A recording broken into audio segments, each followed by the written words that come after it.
everyone. Notice anything behind me? Is that a... What the hell, Derek? Yeah, it's far away. You really can't see it. But I finally hung something up. It's fan art of the Big Lebowski. Oh. So I know that you have all pictures in, behind you and whatnot. Mhm. But I finally hung something up because we're moving out of the KMBR studios in San Francisco, and we start our voyage to Daly City tomorrow.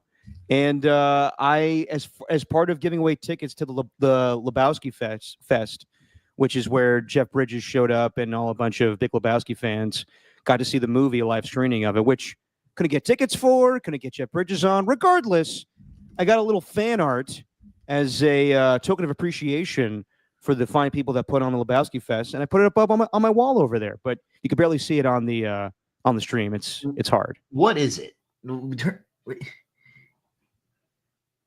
So it is that guy with who's hanging. It's the dude. The dude? It's the dude. I can't even see it. Yeah, I'll have to rip it off the wall and show it to everybody close up. The dude in what? The dude sitting on his toilet with a bowling ball. Oh. Yeah. Okay. I thought it was a different thing. No, it is the... What did you think it was? How do I delicately phrase this? Do you remember the meme where there's that guy who is sitting and he was naked, literally hanging?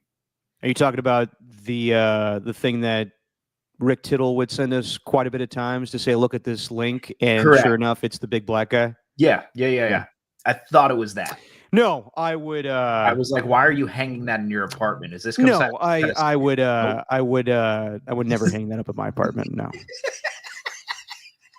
it's a funny thing to send to friends, but no, not going to send that to. Or I'm not going to put that up in my apartment. No. Yeah. When that was popular, you had that from Rick. I think Lowe sent one over a couple of times. I definitely know that. Lowe was a big fan of that that guy. Huge fan. Yep. As Alon says, big black guy with the hammer. Yep. He had a hammer, all right. Yeah. Well, I thought it was that. Like from far away. I hope the people that are tuning in here on the YouTube can actually on the YouTube can see what I'm talking about. It's a little misleading, but you know what? As long as it's not, we're all good. No, I'll rip this off the wall and show everybody what it actually looks like once we're done with the interview tonight. Just your opinion, man. Stephen Langford, Derek Papa. It's been a minute since we've done a live show. I think it's been exactly a week, and we all were off for Memorial Day. So you went camping. How was your Memorial Day, Stephen? Oh, it was terrific. We had, shall I say, an adventure? Jesus, shall I say? Yeah, right there.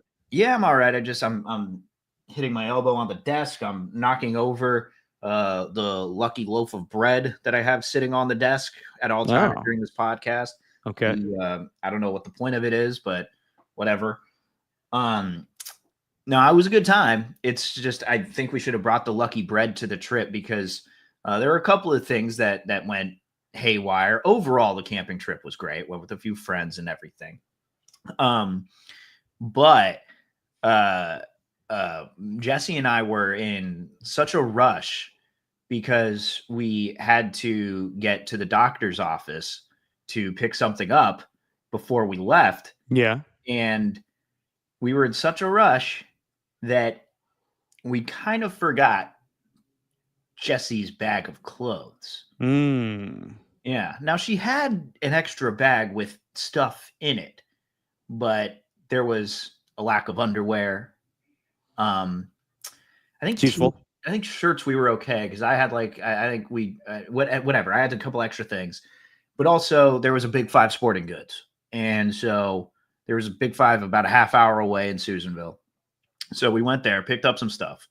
So that was number one. Then number two, this didn't really happen to me, but Jesse got bitten to death. Mosquitoes? She's still alive, but the mosquitoes were out and about. And she looks like she has some version of like the measles, even though it's not the measles. It's just a mosquito bite. Maybe some spider bites in there. There's no way to tell. Well, there is a way to tell, but I can't tell. Well, Stephen, correct me if I'm wrong. I believe I am correct in this, given your wife's last name. She is Italian, correct? No, Portuguese.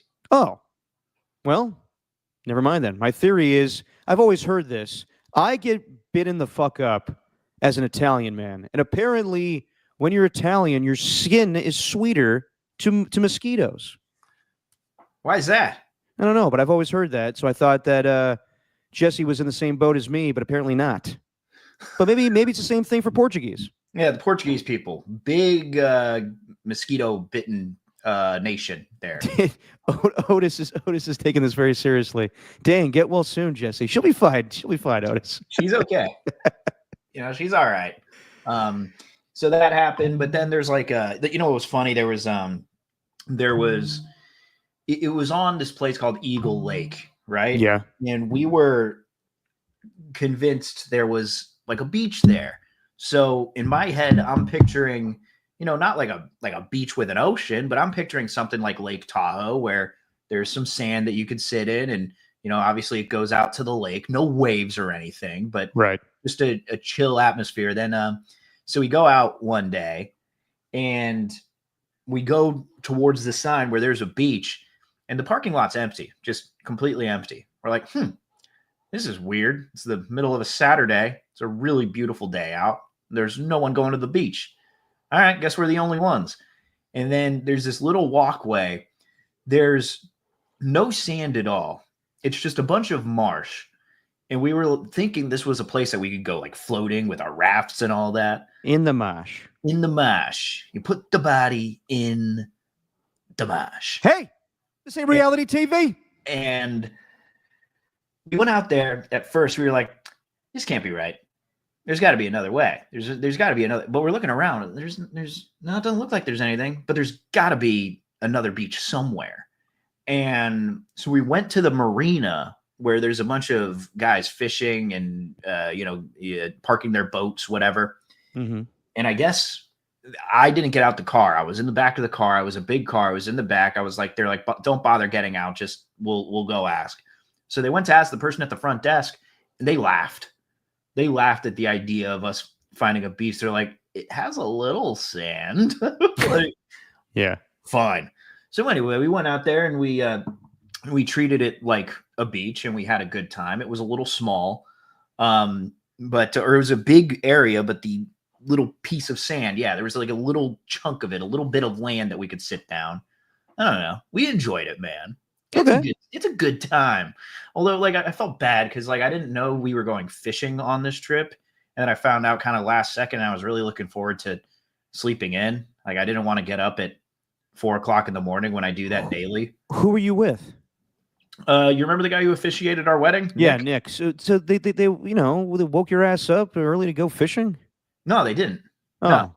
But like they were fishing at the time, and I didn't go because I just didn't want to wake up. I felt kind of bad.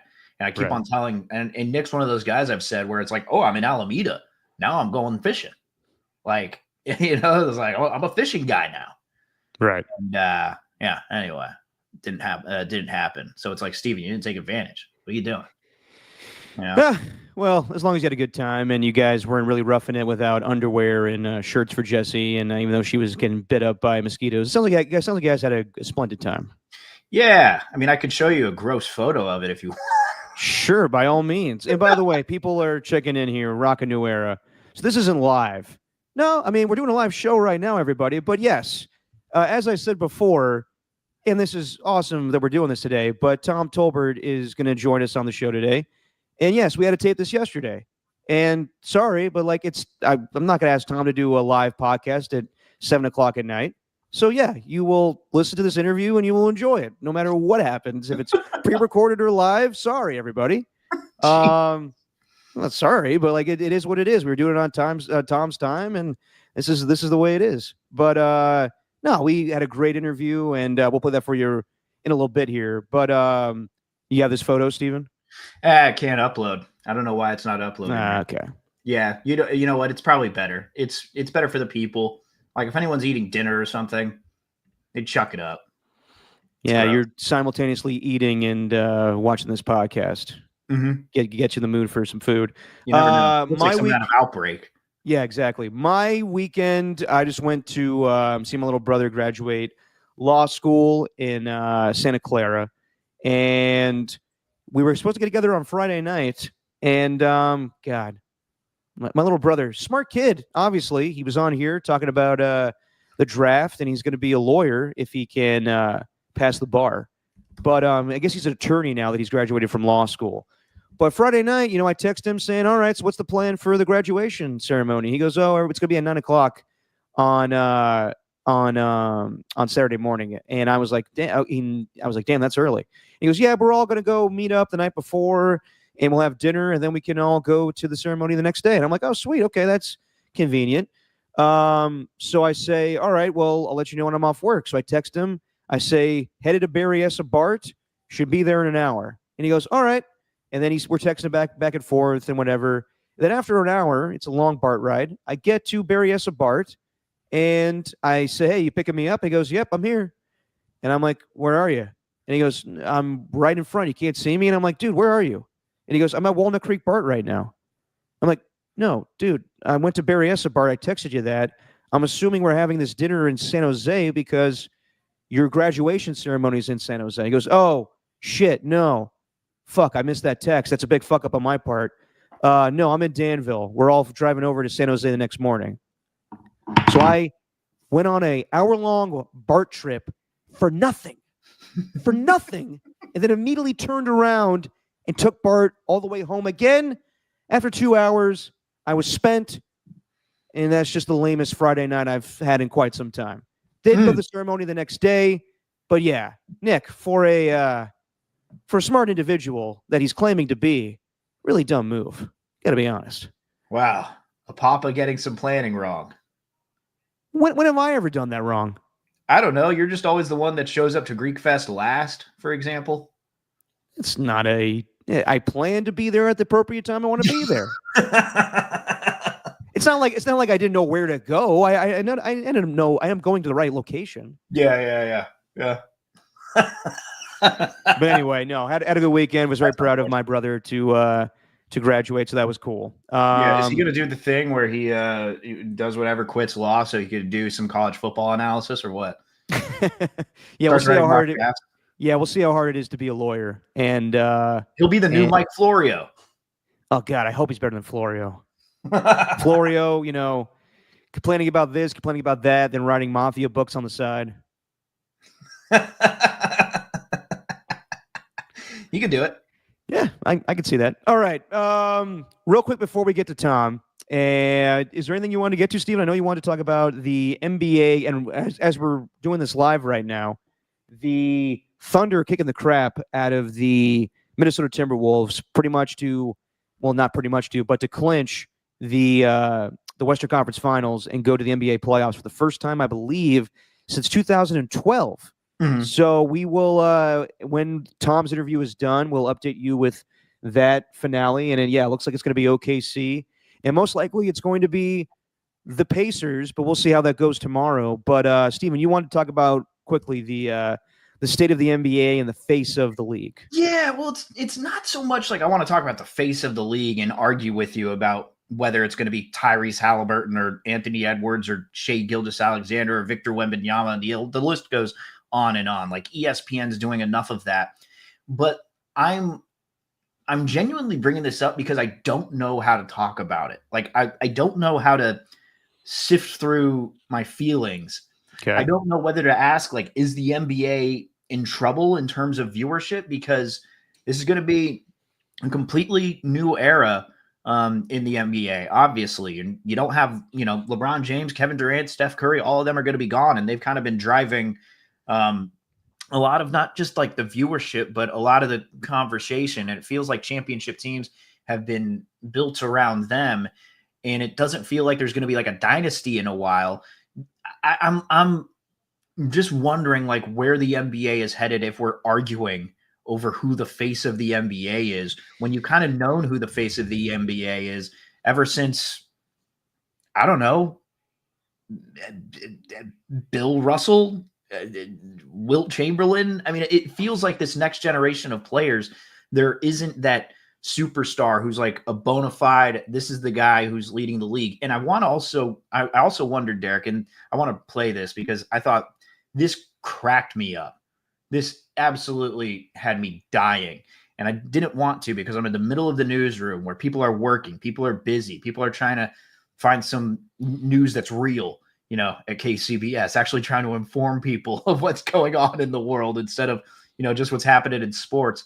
But when I think Brian Windhorst is like the perfect representation here of the basketball fan who watches ESPN, because you have a very smart basketball mind in Jay Williams, who is in the middle of all this.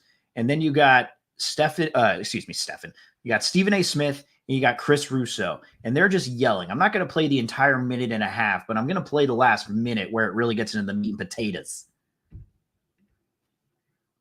Oh, come on. Oh, it's buffering. Oh, you're going to do that to me?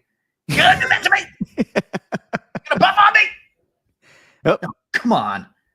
Oh, this is okay. We didn't say he was. The next face of the league. Stop at the next face of the league. The next. Oh, nonsense. If you win something. Win something. If you say that. Win something. Oh, please. Oh, whatever. Win something. Be quiet. You This is who he sent home. This is who he sent home. He sent home Kevin Durant. He sent home Devin Booker, Bradley Beal, Jokic, Jamal Murray, and now LeBron and Luka. I mean, damn. We can't say next. We can't say next. Hold on. We can't say next. No, you can't. We can't say next. Well, LeBron is second team All NBA. LeBron is second team All NBA. He's still a superstar in this league. He's still a superstar.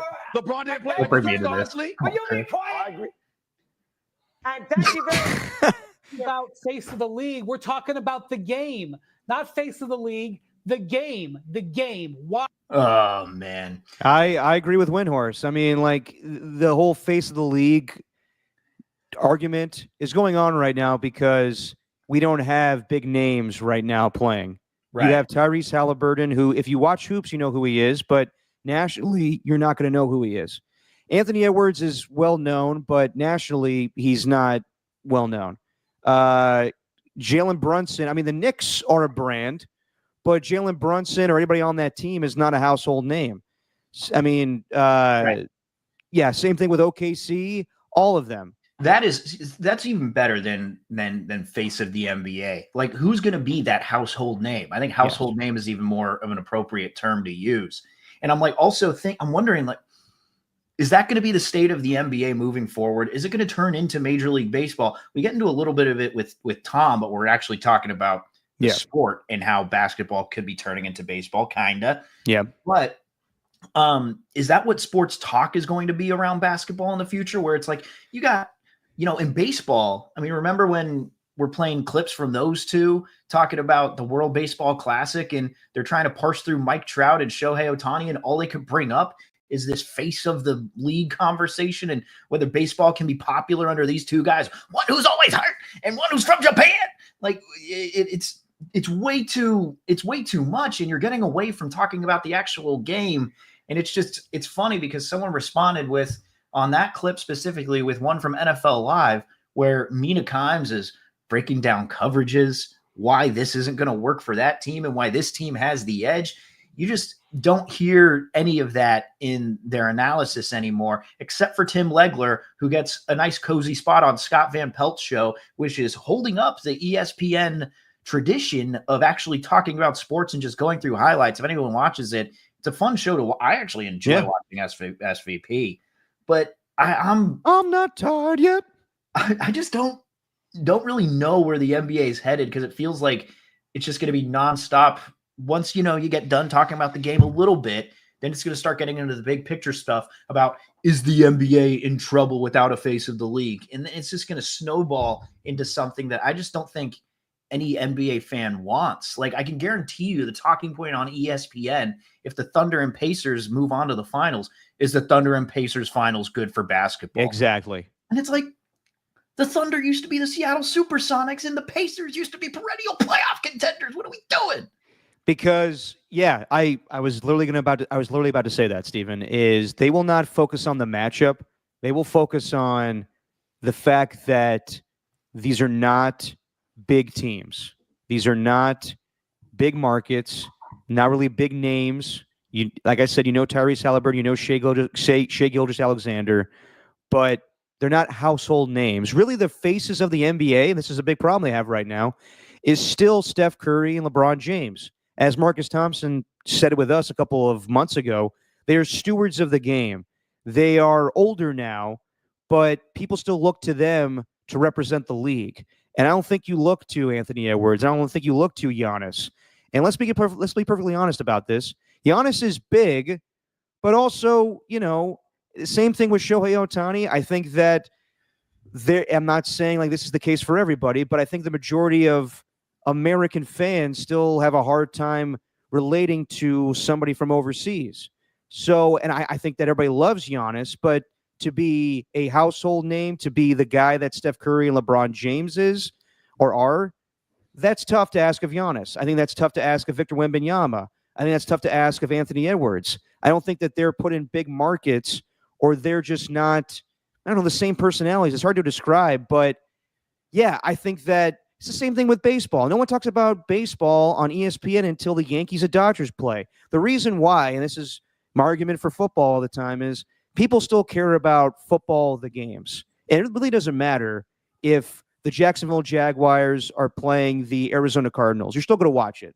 No matter how much we bitch and complain about Thursday Night Football and it being a shitty schedule, people still watch it. It outrates the majority of other sports. Mm-hmm. But for whatever reason, when it comes to talking basketball and baseball, if you're not talking about the premier franchises or the premier players, people lose interest.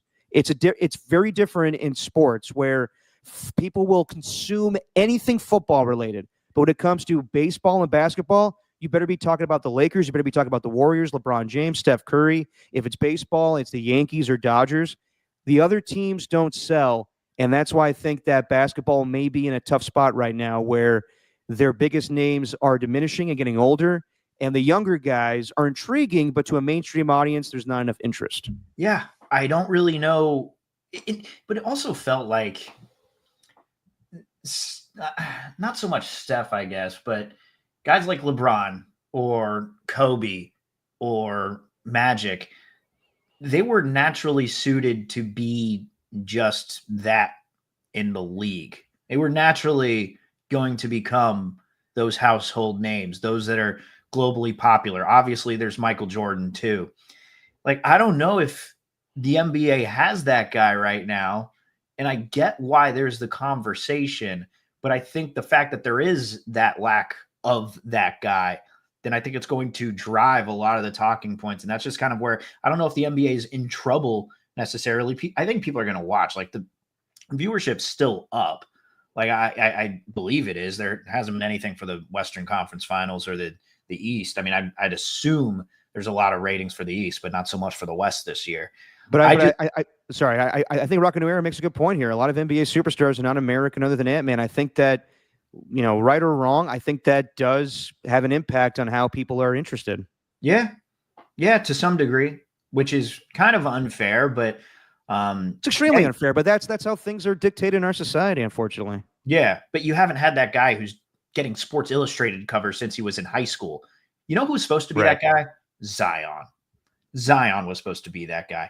Cooper Flagg maybe can come in and do this. Cooper Flagg can be that guy. He's the great white hope for the NBA. He really is, man. Do you think he knows that he has that type of pressure on him? Probably, yeah. God, I wonder how he's going to respond to that, because Zion just responded to it by, getting weak legs. She's a porn star. She's a porn star. I mean, And by the way, shout out to our guy Alon in the chat right now. Great reference. But is LaDainian Tomlinson a household name? Alon knows exactly what I'm thinking about. That was Tony Kornheiser years ago when he was on Monday Night Football saying, yeah, okay, LaDainian Tomlinson, he's rushing for this amount of yards and scoring 31 touchdowns, but is he a household name? And I was like, I don't give a fuck, Tony. I love you on PTI, but I don't need this conversation right now on Monday Night Football. So that is you hit the nail on it, Stephen, when you said that you hit it on the head, I should say, where I totally nailed it. Yeah, totally nailed it. when you're talking about the Pacers and Thunder being in the NBA Finals, I don't know what their rating is going to be like, but who cares? If you love basketball, enjoy it. It's going to be a good series. You have probably the best two teams in the playoffs right now. I mean, the Thunder are going to wrap it up here in a little bit, and the Pacers have, they beat the Cavaliers in 5, and we'll see what happens tomorrow. But it's a good matchup. But because of the markets and because of the lack of star power, I'm sure it's not really a high-rated series. But who gives a shit? Right. I think it's, that's a conversation for the national audience to have. If you love basketball, you love basketball. If you love baseball, you love baseball. But that is going to be the norm on ESPN going forward. It's not going to celebrate the stars. It's going to complain that the stars aren't big enough. Right. And it's heading in that direction. And soon it's going to be, can Cooper Flagg save the NBA? Like, I know there's a lot you got to pack into a 4-hour show, but how about you dive into some other topics? And if you can't come up with anything creative or talk about the actual sport, it bothers me. Yeah. You know what's really hard to do during a 4-hour show? What's that? Have no guests, no sound, no way to communicate to the audience. Is that what you did today? That will be our show tomorrow. Oh, you'll figure it out. Thanks, Steven. What? I've moved twice. I know what it's like. Yeah, but have you guys ever experienced anything like that? Yeah. Couldn't have guests, couldn't have phone calls? All right, well, not that poorly. No. Yeah. No. Tune in to Dirty Work tomorrow. Sorry, that would be an insult to the great Tim Jordan, who is the brainchild behind, I'd say, just Bay Area radio in general. Tim Jordan doesn't get enough credit. Doesn't get the credit he deserves. Shout out to Tim, my man. Tim Jordan is the man. Yeah, we'll see what happens tomorrow on Dirty Work. But that's neither here nor there.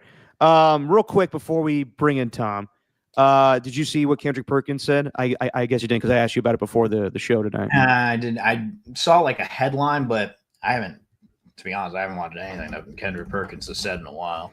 Kendrick Perkins gave his take on the face of the NBA, and his take is just, it's all-time stupid. Like, I'll probably bring this up again on Sunday when we do Jackass of the Week, but it is one of the more dumb takes I've seen in quite some time. You sure you don't want me to play it now? Let's do it. Because we got a lot of time for Jackass of the Week if we got till next Sunday. You can claim him as your Jackass of the Week right now, but he's my leader in the clubhouse. All right. This is the bigger picture, right? You got to check the boxes when you're the face of the league. Yes, we know you got to have your signature shoe. You're going to be in commercials. You're going to have the highlights. You got to have the game. But leave your mic alone, Stephen A. You got to be a role model, right? And things outside the lines matter.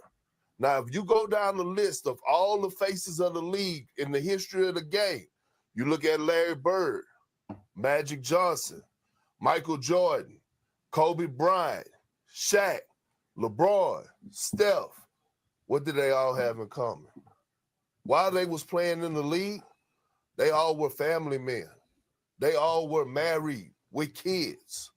And if you think that don't play a role as far as the role model, this is facts. This is not something that I'm making. Hold on. But this is not something that I'm making up. Now, what happened? What happened to them after they retired? That's their business. But while they are playing or was playing, they were family men, married. All right. Stop. And Stephen A goes into it, but let's be real. No, they were not. While the perception was out there that they were family men, not to disparage anybody, but there were reports of infidelities and cheating, and I mean it's well documented with Kobe Bryant. It's well documented with Magic Johnson. It's well documented with Michael Jordan, even Shaquille O'Neal.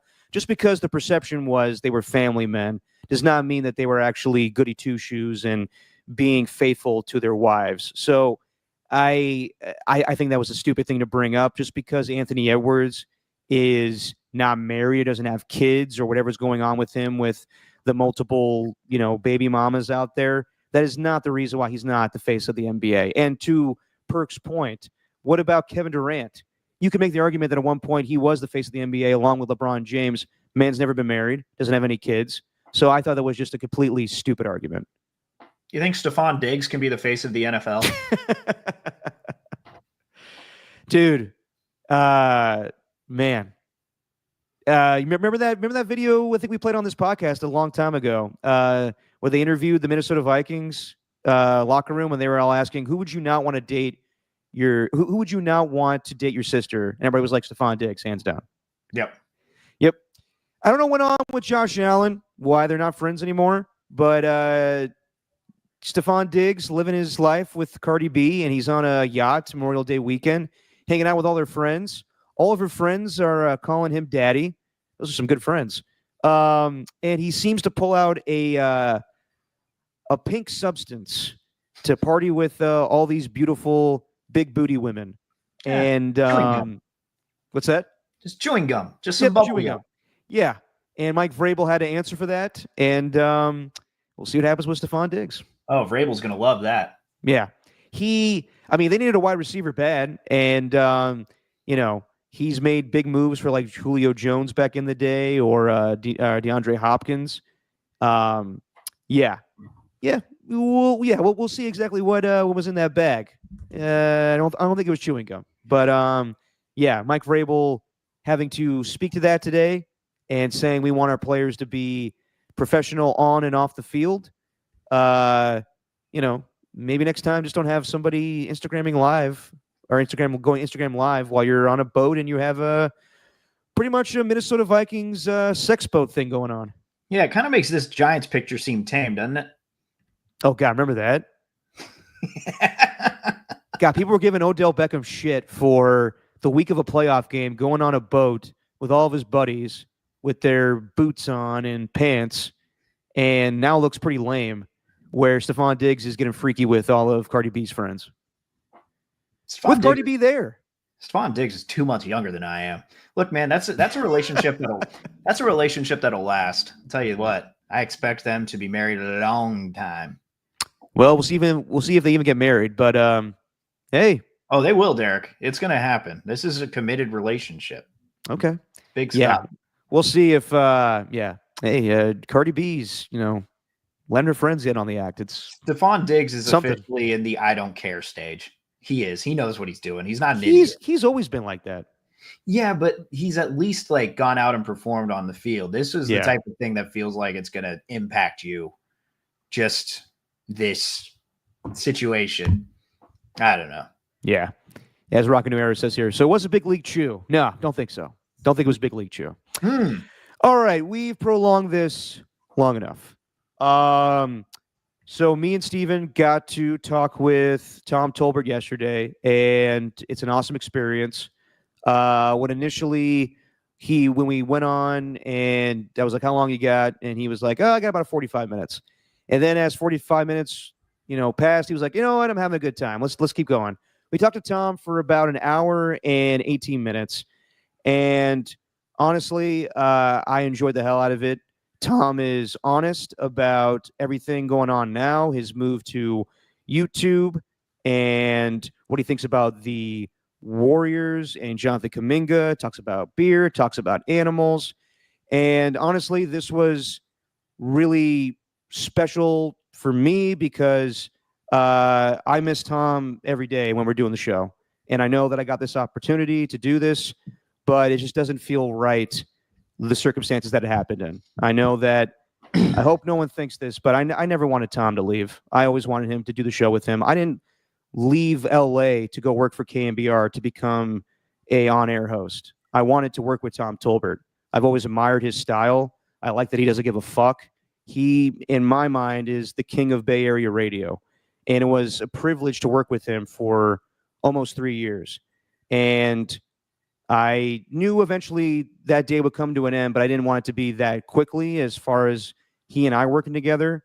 And it's an unbelievably hard circumstance to put yourself in his shoes, and which I will never fill his shoes. I will never be him.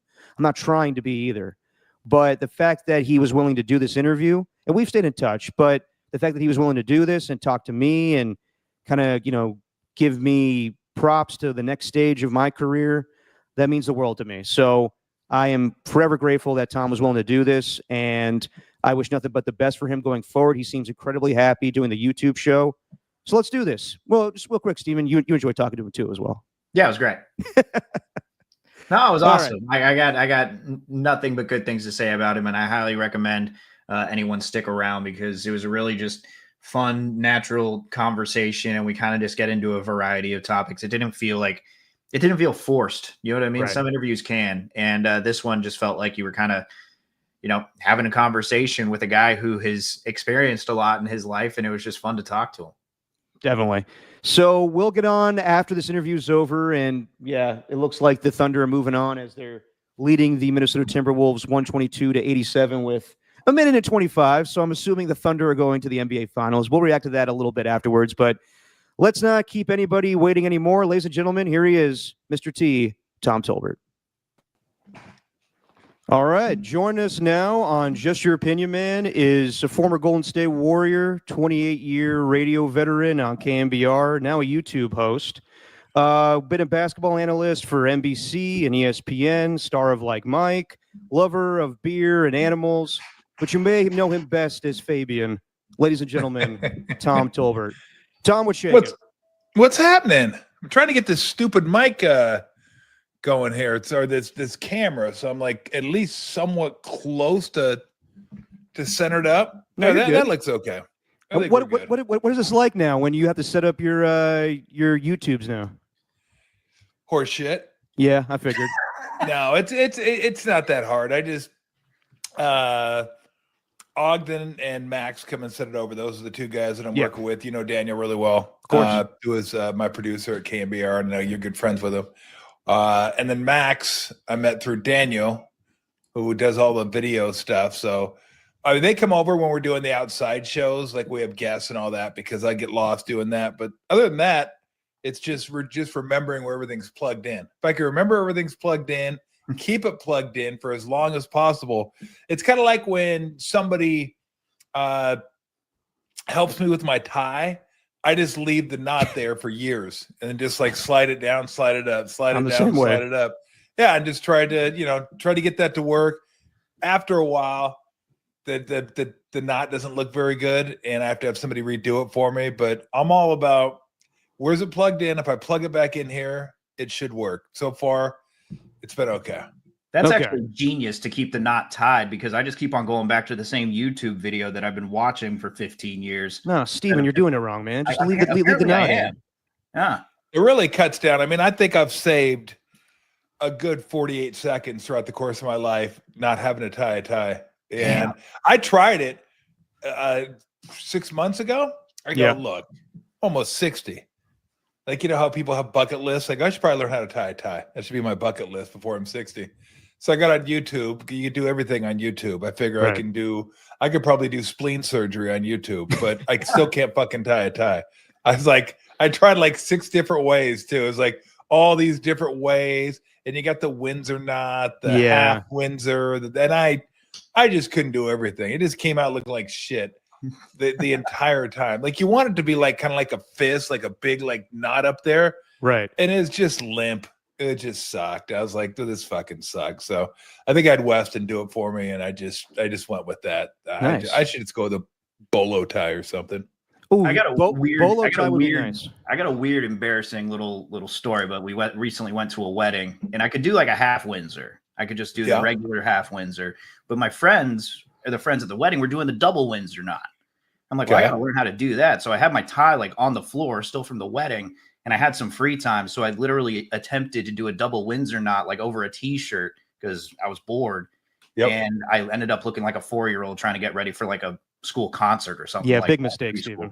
Yeah. I mean, look, I'm with you. It looks impressive though when it's done right. It looks good. Like it's something to aspire to. You're like, God, but I don't dress up that much. I mean, really, it's weddings and funerals. Mm-hmm. And you go to a funeral, they're dead anyway. What do they care? Exactly. They don't care what your tie looks like. I don't know why anybody else should care. It's like, look, the person we're celebrating is dead. They don't care about my tie. They don't care about much anymore. So why should you be concerned with my tie? You know, you're getting married. You're actually of the living. So, you know, I try to do what I can. Mm-hmm. No, that reminds me of the great story you told with the late great Bill Walton when you were on one of your first broadcasts with him, and you were wearing like what you usually wear, like a flannel and shorts, and he was like, "Oh, Tom, oh, Tom, oh, Tom, what are you doing?" It was actually a NBA league. It was a meeting, like a broadcasters meeting, and I didn't know it was going to be as big a deal as it was. I mean, I'm not that foolish to not wear something nice if I thought it was going to be a big presentation. I thought we were just meeting like in a boardroom or something, but Commissioner Stern was going to be there, so I probably should have spruced it up a tad bit. I walk in, we're at the NBA store in New York, like all kinds of media there, Brad Nessler and Bill Walton, who I was doing the games with.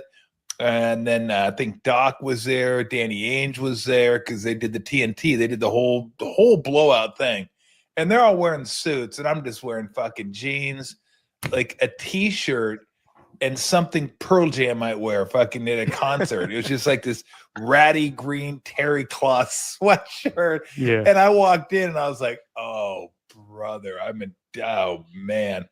So everybody's kind of like looking at me like, and then Bill, when I knew I was in trouble, when Bill came to, he goes, "Tom, what are you doing? We all have to wear uniforms sometimes, Tom. All of us. I hate wearing this, but I have to wear it."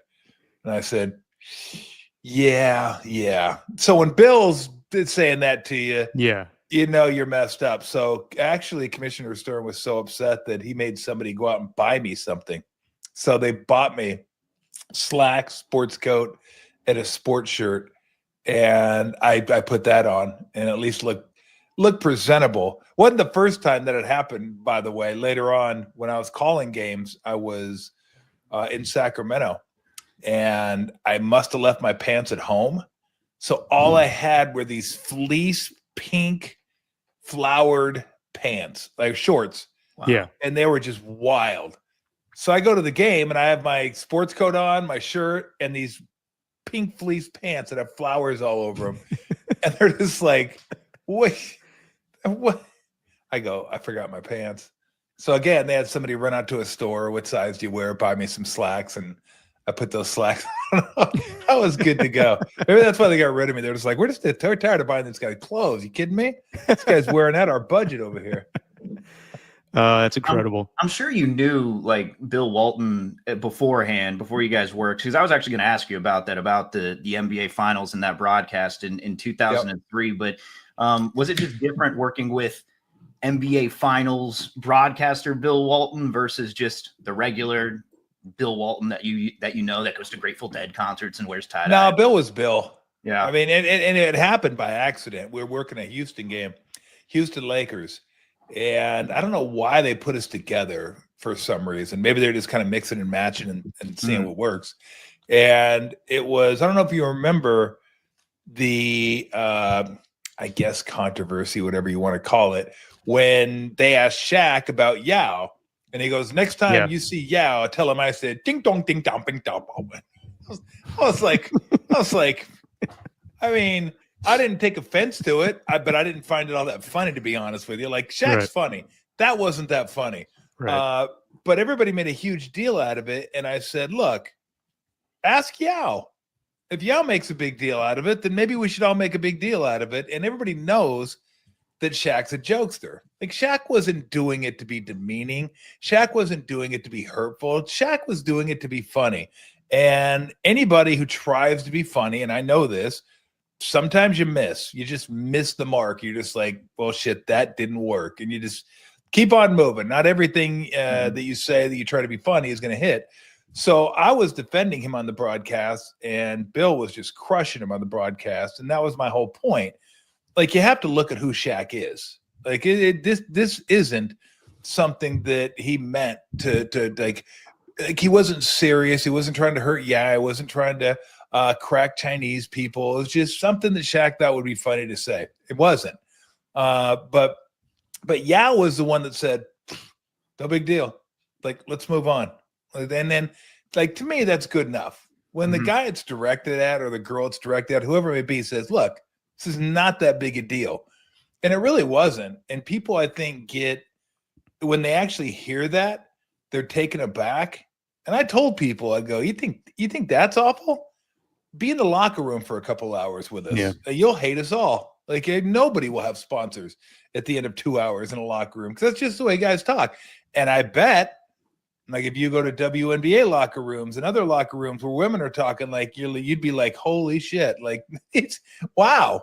Like, people just don't expect it, because especially today, maybe not quite as much back then. Everybody's so polished. Everybody has their brands. Everybody doesn't want to trip over their own tongue. But in the locker room, it's a free-for-all. That's like your sanctuary. You can say whatever you want to say. And if the guys crack you and they rein you back in, it's like, okay, maybe I've crossed the line. I've gone a little bit too far. But to me, that was just like goofy locker room talk, and it didn't mean that much to me. But that's kind of what got it started. They're like, oh, these guys are pretty good together. They go back and they go forward, back and forth. And so, it was fun to work with him, though. I mean, I had a blast working with Bill. So now that you're done with the radio gig, how's it been like transitioning to YouTube? Do you like it more? Is it, now that you could go in the backyard, talk to Steve Kerr or Marcus Thompson, and have curse words? Do you like this format a lot better than radio? Yeah, I mean, there's no doubt. Yeah, I like it way better than radio. Radio to me got to a point where it's like, okay, let's make sure we hit Giants, Niners, Warriors, Giants, Niners, Warriors, Giants, exactly. Niners, and instead of just doing whatever you want to do and talk about whatever you want to talk about. And like I'd spend my time talking Warriors, obviously, because I work with the team, and I'm sure I'll talk a lot of Niners come Niners season. Giants I haven't talked about hardly at all this year because I've been too wrapped up in the Stanley Cup playoffs, and I've talked more Stanley Cup playoffs probably than I have Giants. That would never fly on KMBR, and that's fine. You get the reasons why, but it just got to a point where after a while I was like, this is boring to me. Like, they want us to say that, what are we going to say, the same thing over and over and over again? And I always used to tell them, I go, well, if you think that's great radio to just reintroduce the same topics and say it over and over and over again, I got an idea for you. Why don't you just can the first 20 minutes and fucking play it in the 5 o'clock hour? Just play it as is. I don't got to try to reinvent myself. I don't got to come up with some new goofy angle to fucking hit that draws people in just because I'm saying Giants. I go, I could just say Giants for 10 straight minutes on the radio if that's what you want. So and I told them it bores me. And if I'm bored, the audience is bored. And to me, that was always the main thing. Like, we're not a sports show, we're an entertainment show. We entertain people. And if we're entertaining ourselves, then hopefully other people will be entertained. But if I'm boring myself, then why would somebody be entertained by me talking about something I'm not even entertained by? So yeah, getting a chance to do this, and look, I still do the same stuff basically. It's like football, baseball, basketball, a little bit of hockey that I get a chance to get into. But then I get to go off on tangents and do this and do that. So yeah, no, I do enjoy it. Has Ogden been trying to inject Formula One talk into your program, or has he has not done that yet? He has not done that. I may be. You know what? I think I'm past the window now. I think when you're close to 60 and you've never watched that stuff, you're not jumping in to like Formula One racing. Like I never got it. Remember when NASCAR was hot for like 2 seconds? It was like the number 2 sport in the country. It's like football and NASCAR. NASCAR was just fucking huge. Like, everyone loved NASCAR. And I was like, they would have us talk about it on the air every once in a while. Not us, but they'd have a guest come on. Like, so we got so-and-so. We got so-and-so. And I was like, all right. Like, I don't get it. I don't get it. And it's fucking, they go, and everybody's like, yeah, but if you're there, it's great. I'm like, yeah, but I'm fucking not there. I'm here.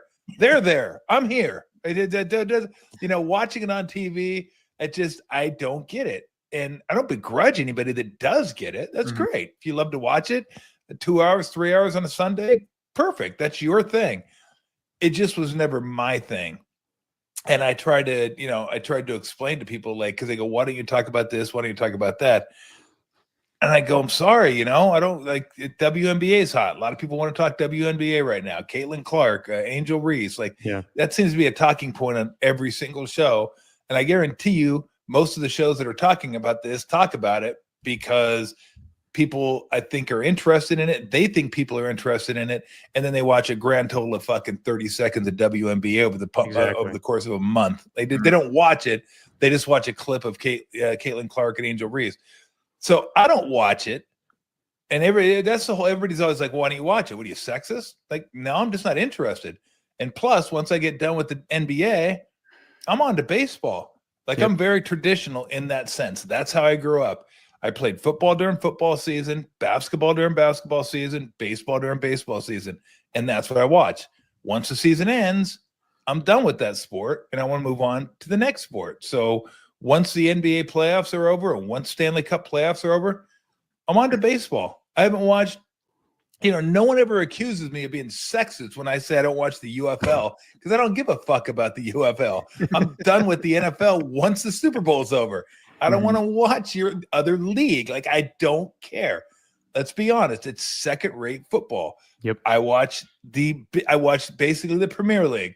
Like, I don't want to watch the Premier League and then go down to fucking tier 4, right? Or I'm watching dudes run around, the fucking mismatched shorts and, just fucking like the construction worker or the fucking, the plumbers out there as your left winger. Like, I don't want to watch that.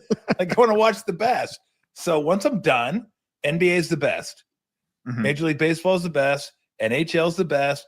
NFL is the best at what they do. So once I'm done watching the best players do what they do, then I'm going to move on to more of the best players doing what they do. And if people want to make up reasons why I don't like a certain sport, then whatever. All I know is I like what I like, and that's the way I've always been. That's how I've always consumed my sports, and I would imagine that's the way I'll continue to consume my sports moving forward. But Tom, I do remember at one point you were saying that you weren't really a big soccer fan, but you got into it. So I mean, like, you do get into stuff later on, though. Well, I did because of COVID. Okay, because there was nothing else on. Yeah, there's literally nothing. 2 reasons I got into soccer. 1, there was nothing else on. 2, they started showing soccer from Bundesliga, Premier League, La Liga, and you're like, oh shit, this is actually good soccer. Like, right. Let me go back to what I said about the sports here. Those are the best in the world. Right. Right. And MLS is not the best in the world. Those are the best. So when you're watching the best, you're thinking, oh my God, what do we got? We got Liverpool versus Man City. I want to watch that game. Those some of the best players in the world. So I'm going to watch that. I remember the first game I watched, the Bundesliga was on. It was Bayern and Dortmund. Great game, great players. I think Holland was still at Dortmund at the time. So, if you're going to give me the best players, I'm going to watch. But that was kind of my entryway into watching soccer was COVID, because I think it was the first live sport that's in the UFC that came back. So I got into it, and then I realized, okay, this is different. Mm-hmm. It'd be like watching basketball over in the Canary Islands and going, yeah, it's okay. Yeah. And then all of a sudden on your TV comes an NBA game. You're like, oh, shit, it's actually pretty good. I like basketball. I like watching basketball. So that was kind of my realization that when you show good soccer, it's like, okay. I'm kind of into it. Like, in the Champions League this week will be fun. What is it? Milan and PSG, I believe, are going to go at it. So that should be a fun matchup. And I love the Champions League. So that's what got me into it, though. Yeah. I mean, also the accessibility to it. I mean, they didn't have as many games, nearly as many on NBC, and now they got them all over NBC Sports and ESPN. Yep. You bring up Major League Soccer too. It bothers me because I want to get into the earthquakes and I want to pay attention because they got Bruce Arena managing now, and it's looking like a different team. But then you got to go to Apple TV. Oh wait, it's not on Apple TV. You also got to buy Major League Soccer season pass. Yeah, it don't make any sense to me. Yeah, they duped us with that. Yeah. They're like, hey, get everything a la carte. Oh, that'll be great.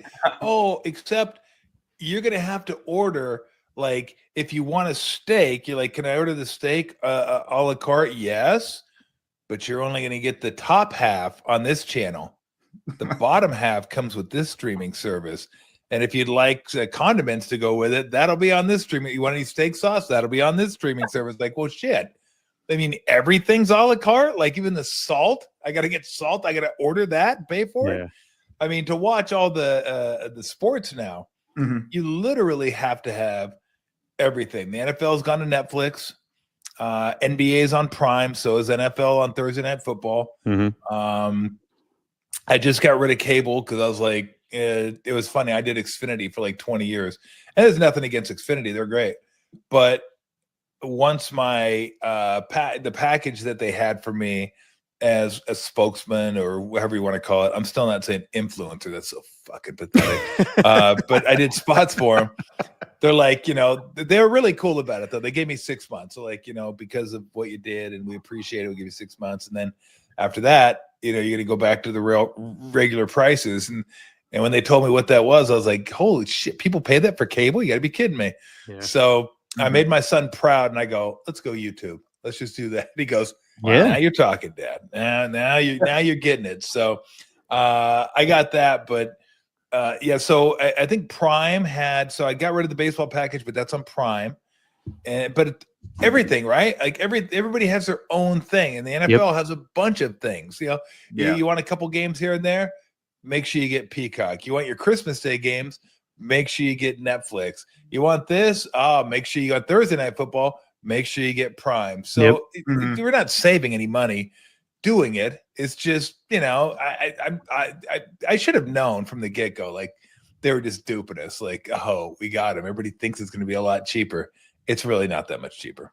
No, it's a fucking scam because even bars can't show Apple TV if like a Giants game's on Apple TV on a Friday afternoon. That's brutal. Or Friday night.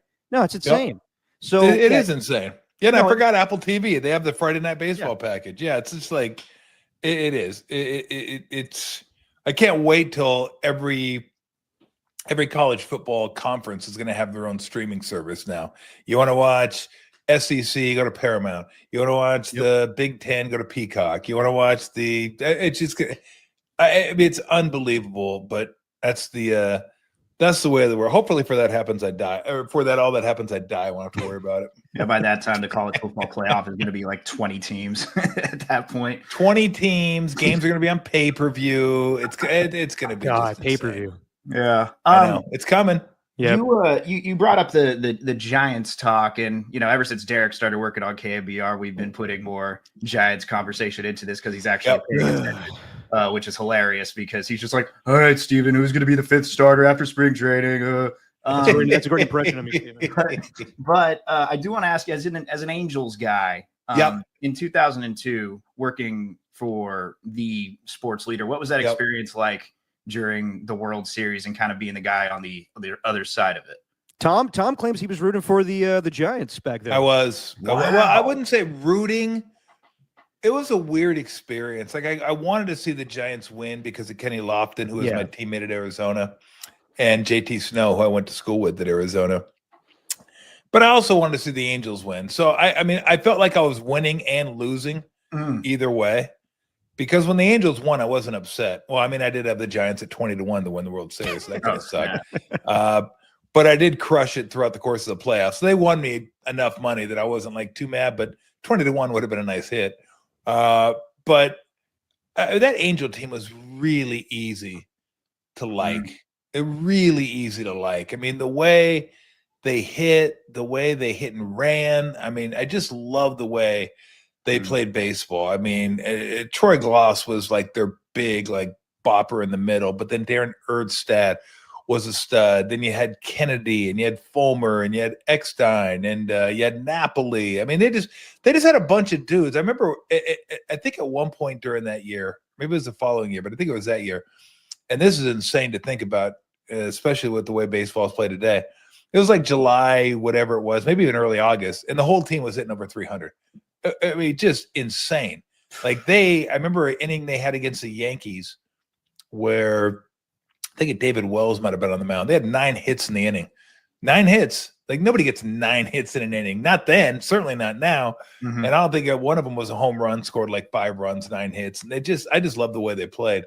But the Giants were really fun to watch as well. I mean, I watched that team, and those were the 2 teams I watched on a nightly basis. So, yeah, I mean, I wouldn't say I was rooting again. Again, it was a weird feeling because I kind of wanted to see the Giants win just because of JT and Kenny. I wanted to see them win a World Series. But, I mean, I grew up an Angels fan. Always been an Angels fan. And to watch the Angels win a World Series and not be fully behind them kind of sucked. Gotta be honest. It's like, oh man. But I wasn't mad. I wasn't like, oh no, the Angels won. So, but it was a weird feeling. I think I went to 4 games in that series, a couple down in Anaheim and a couple up here in the Bay. But yeah, no, it was a great series. It was a fun theory. And I think, look, if Rob Nen's arm would have been anywhere close to 100%, I think they win that series. But that thing was just hanging like a noodle. That thing was dangling. And when you're up 5-0 game 6, you think, okay, this is over, right? And you got F-Rod, and you got who was the other one? Tim Worrell, and then Nen. But they had a bad outing, and then Nen's arm wasn't what it was. So, but yeah, it was a weird feeling because I wasn't 100% behind either of them. Gotcha. But I wasn't 100%. And it was just weird. It was just weird. Always an Angels fan, Tom? What about when the Dodgers changed their outfield and you were you switched? No, infield. Okay. Yeah. I was a Dodger fan early on when they had Garvey, who was it? Garvey, Lopes, Russell, Say on the infield, and then Yeager and Ferguson were behind the plate. And the reason I was a Dodger fan, my grandpa took me to games, and he was a Dodger fan, so we went to the Dodger games and stuff. So I mean, I was a Dodger, and I was still a Fernando fan. Like I love Fernando. Right. Fernando was great. Fernando Mania was amazing. So I mean, I was probably a Dodger fan until I was like 13, 14, somewhere around there. And then they traded the infield, and then we started going. What happened is we started being able to drive, 15 and a half, 16, and Angel Stadium was just so much closer. So we'd always go to Angel Stadium, and I'd liked the Angels since '80. I'd watched the Angels as well. So I wasn't like I didn't know anything about the Angels. I knew a lot about the Angels. And in 1980, what was I, 15? So I probably transitioned at that point to being an Angel fan, 79, 80, although I was still rooting for the Dodgers against the Yankees. Like I'll root against the Dodgers if it's anybody but the Yankees. Like last year, I wanted to see the Dodgers win. I wasn't rooting for them. I didn't have pom-poms out because there's no way, right? You can't do that. But the Yankees are like, I root against. I'll take the devil over the Yankees. I don't care. I'll root for Satan. So there's just certain teams I will not root for. I don't care who they're playing. Cowboys, never. Yankees, never. Duke, never. Celtics, yep, never. Like I'll root for the Lakers over the Celtics. And this is my my growing up in LA. I root for the Dodgers over the Yankees. And then I don't really have I don't know who the second one would be in football. Like I'm trying to think of somebody comparable to the Cowboys, but I just love it when they eat shit. Like I love it when the Cowboys are, but it's a weird feeling because I want the Cowboys to be good enough to where it matters and then have their dreams crushed. Right. It's no fun when they're like 5-12, right? But you want them to be good and then fumble the snap on a PAT in Seattle where it's like, you just like ate it. Or Dak Prescott, trying to hand the ball back against the Niners. The game's over. We're done. You're like, got too bad.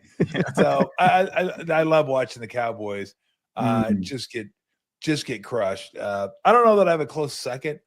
Maybe Patriots, but that was all, now that the Patriots are back to being just a regular NFL team, I could care less about the Patriots. But when they had their run, obviously not a huge fan, but nobody else was. Philly, I'm not a fan of, but it's the Cowboys. So yeah, those are the teams that like when they're playing. Sorry, I don't care who they play. I'm rooting for that other team. No, I don't blame you because who wants to root for the Cowboys unless you're a fan? But it's clear the audience here is that you're a huge sports fan, and people have known that for 28 years. And I think you're very unique because you obviously played basketball, but you were never pigeonholed into being just the basketball guy. You could talk all 3 sports, all 4 sports, anything sports. You loved it. It didn't matter if you played in college or high school, but just because you played for the Golden State Warriors, you were in depth and talking about football and baseball. And I feel like today, a lot of former athletes just, if you played that sport, that's what you're going to talk about. You are focused on talking that sport. So do you think that media today kind of holds former athletes to talk about their specific sports and don't give them a chance to kind of grow, kind of like the way you did? That's a good question. I don't know. I know there's a lot of guys that are involved in sports that don't know other sports. Hell, they don't even know their own sport. They're just good at it. So I don't know how many guys are actual sports fans. Yeah. That played professional sports. So, but I think I don't know that they have the chance today because it's such a soundbite society that they just want clips of what you're saying and who you're talking to, and they're not gonna stick with you for a couple hours while you're talking about a different sport. And it was hard, even myself. People said, stick to basketball. That's all you know is basketball. That's all you know is basketball. And I was like, sorry. I don't really care what you're saying. I'm going to talk about things that interest me. And I'm a huge baseball fan, football fan, college football fan, hockey fan over the last 30 years probably.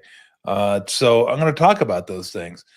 Maybe some to a lesser extent than others, but you can take my opinion for what it's worth. I don't really care, but I am going to talk about it. And it was funny to me that I'm sure I knew more than about 99.9% of the people that were chiming in back in the day, no matter what sport I was talking about. But I don't think they realized, like, oh, you play basketball, that's all you know. They didn't realize I spent my life like watching sports. And I played all the sports until high school, played baseball until I was a sophomore in high school, played football until high school, and I've always followed football my entire life. So, yeah, I mean, it didn't really, to me, it's just like, this is what I'm going to do. Do guys have a chance to do it nowadays? I'm not sure. You would think so. I mean, podcasts, you could talk about whatever you want to, so it's not that big a deal. And so, I don't know. It's a good question. Hold on 1 second. Yeah. We're going to let a frequent guest of the show in. Oh, hell yeah. It's either going to be, I'm guessing it's going to be Brownie or Lou. It's looking like Lou. She wants to be part of the show. Damn right she does. Come on. There's Lou. Yep, there's Lou. So what's the animal count at right now? We got Lou the dog, Pip the cat, Brownie the bunny. What else we got? And Kit the cat. Kit the cat, that's right. So we got Kit, Pip, Brownie, and Lulu. And Cute the hamster has expired. Yep. And Tiny the turtle has expired. So yeah, we put him out in the dug a hole, put them in the front yard, and if there's a heavy rain out there, they may resurface. I'm not sure how deep the hole is. Wow. It could be the Ramones Pet Cemetery come to life. I'm not sure. So we will see. But yeah, Lou's doing good. Lou is gonna be 10. Pip and Kid will be 8. And leave my beer alone. And as far as the rabbit, not really sure. We think the rabbit's 1. And we think she's a she, by the way. We're not really even. Oh, okay. We're not. Yeah, she has no dangling appendages. So we're thinking that she's a she, but I can't see a male slot either. So I'm not really sure like what's going on. So we think she's a she. Anyway, okay. We're not getting another rabbit to find out. Trust me. We're not going to get the rabbit pronouns here. No, we're not going to get that factory started. Because I was laying on the ground a couple of days ago. We're up in the room. And I let her out of her cage. And I didn't want to bring her outside because it was getting close to dark. And she's outside right now. We'll let her out she got out at 10 today. We'll take her back in at like 6. So she's out for like 8 hours, just running around the backyard, doing whatever she wants to do. I used to go out there occasionally and check to make sure there are no birds of prey out there. That's the last thing I want to see is Brownie flying off. Yeah. But I have not seen any hawks. I haven't seen any falcons or owls or anything out there. So she just goes and kicks around and does her own thing. She gets along with the cat and the dog, so they're all one big happy pet family. But it was getting close to dusk, so I'm like, I'll just let her out for a couple minutes. I didn't get a chance to let her out today. And I'm laying on the ground and I'm stretching. So I'm laying back and I got my arms up and I'm like stretching my back. And all of a sudden I feel something. I look over and she's humping my arm. I'm like, what in the hell? I was like, come on, Bunny, stop. Come on, Brownie. That's enough. That's enough. So I'd like hold my arms up like this so she could get my arm. And then it like hit me. I'm like, oh, she is a bunny. They say bunnies enjoy doing that kind of thing. Yeah. So Wow. I was like, I got to keep an eye out on her. It's just a weird, weird feel, like a little bunny bouncing up against your arms. Like, I can imagine. Yeah, I bet you can. The last question though, it kind of made me realize, like with the WNBA, there's still, I think, some growing pains with how the media talks about it. You mentioned the Caitlin Clark, Angel Reese thing. Like, I think it's pretty clear that ESPN talk shows don't really know how to talk WNBA, or clearly haven't watched it in the past, so they can't like have a real opinion. At least some analysts. But with sports talk radio kind of on the rise in your playing days, did it take a while for sports talk radio hosts to kind of talk NBA in kind of a fluent, articulate way, or did it take a while for that to happen? That's a great question, because I didn't listen. Yeah, I didn't listen to sports talk radio when I was playing. I just listened to music. I'd put in my Guns N' Roses or Metallica or AC/DC, and I'd be done with it. I don't know. I don't know how they talked about it. It'd be interesting to go back and listen to, just to see how they talked about it and how they covered it, because I wish I could answer that for you, but I have no idea how they covered it. Favorite Metallica album? Oh man. You know, it's funny you say that, because I'm so bad with albums, like in names of albums. Yeah. I don't even know if this is the name of the album, but it's got all my favorite, I wouldn't say all my favorite songs, but a lot of my favorite songs. The Master of Puppets album. Yeah. Mm-hmm. Yep. Is it called Master of Puppets? Yes, it is. Okay, yeah, I thought it was, but I wasn't positive. But yeah, probably that one. Yeah. So I like Battery. Battery's a great song. Go Sanitarium's a great song. Master of Puppets is a great song. And there's one more on there that I love. And God dang it, you guys are gonna make me look it up now, because I'm gonna be pissed that I can't remember what the Metallica song is. And I have it. Like, I know how much I like an artist just by going to my Google and seeing how many songs that I have of theirs. And I would say probably AC/DC, or maybe Iron Maiden. Or no, Tool. Tool's definitely, I got like 22 Tool songs that are that I've downloaded, but I do have 19 Metallica songs. So it is Disposable Heroes. That's the one. Yeah. So I love Disposable Heroes, Sanitarium, which is Welcome Home, Master of Puppets, and Battery. And then Ride the Lightning, Fade to Black, Creeping Death. I mean, that's a great album too. I think that's Ride the Lightning album. Yeah. But yeah, like I've seen it probably 3 times, I guess. They're one of the few bands I've seen multiple times. I've seen them I've seen them 3. I think I've seen Tool 3. AC/DC, I've seen 3. I think I've seen the Red Hot Chili Peppers a couple times. On Go Boingo a few times. So but no, I'm a big Metallica fan. Do you still have the AC/DC rag lying around? Wore it on the show a couple days ago. Nice. Wore it on the day. I thought I threw it away. I was like, oh no, I didn't throw it away, did I? And then I was like looking through the closet. I go, oh, there it is. Let's bust this thing out. You got to the moths are getting ready to get rid of that thing too at some point. So I want to talk a little Warriors with you, and you did a great job with Steve in the backyard. Listen to that interview, awesome interview.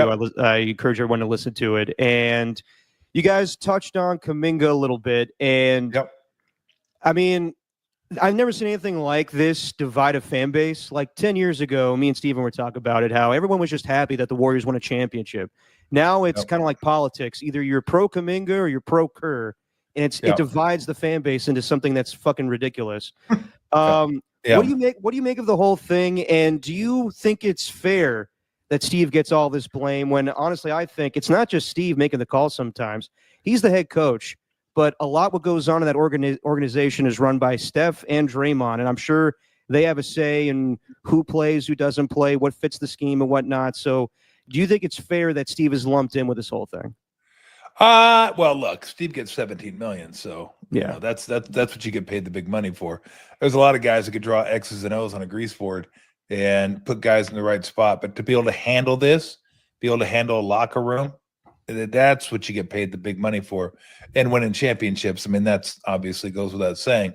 I said a couple of weeks ago, it reminds me of Brandon Belt, the Belt Wars. Yeah. Like you could bring up Brandon Belt and you'd have a show. You could bring up Jonathan Kuminga, you'd have a show. And either you're like, there's no gray area in this. Either you're pro Kuminga and Steve has ruined him, or you're pro Steve and Kuminga doesn't know how to play. And there's so much gray area in the middle there that, and I talked about it. Last week I talked about it. It was my final when they get the bar. Final. That was my final on Kuminga, hopefully for a while.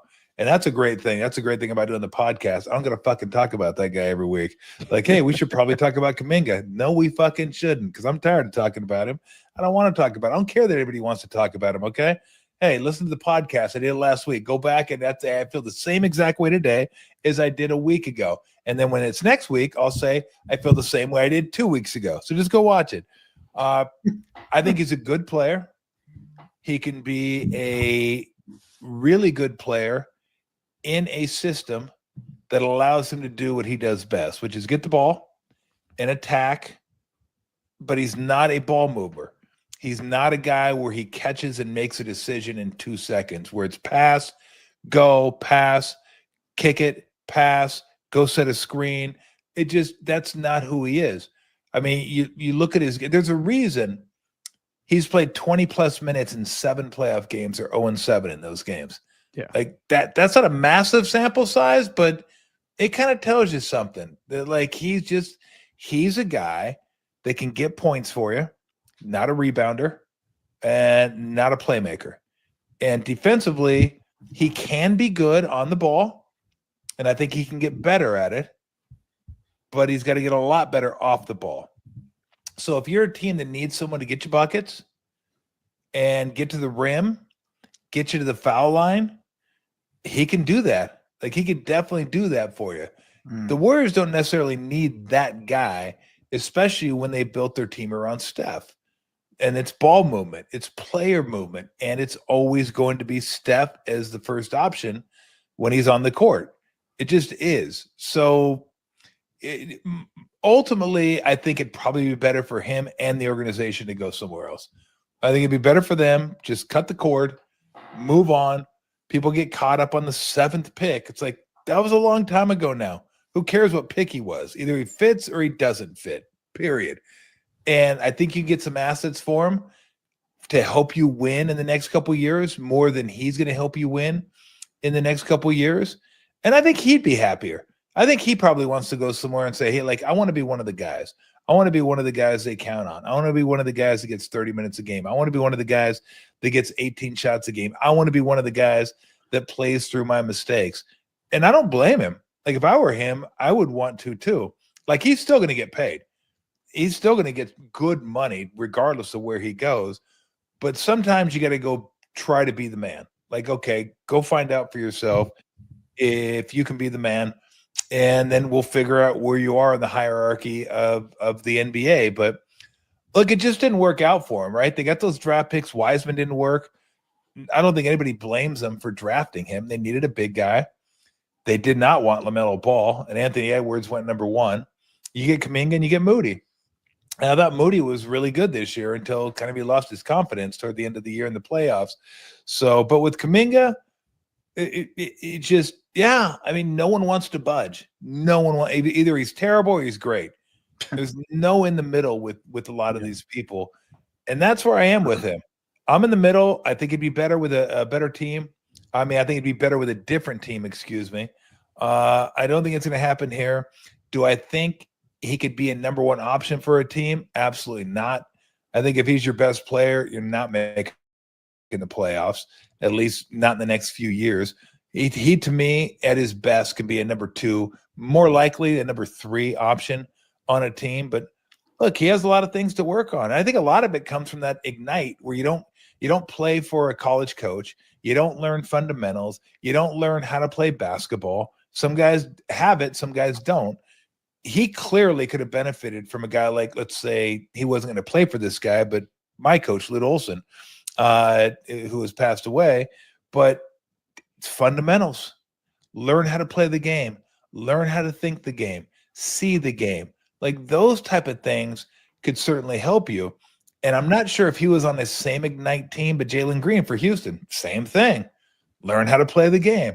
Like he's an explosive athlete, but do you want him to be your number one guy? Like, I don't think Houston would ever win if he was the number one guy because he just doesn't know how to play the game like the way I think you need to know how to play the game. So, but here's the thing.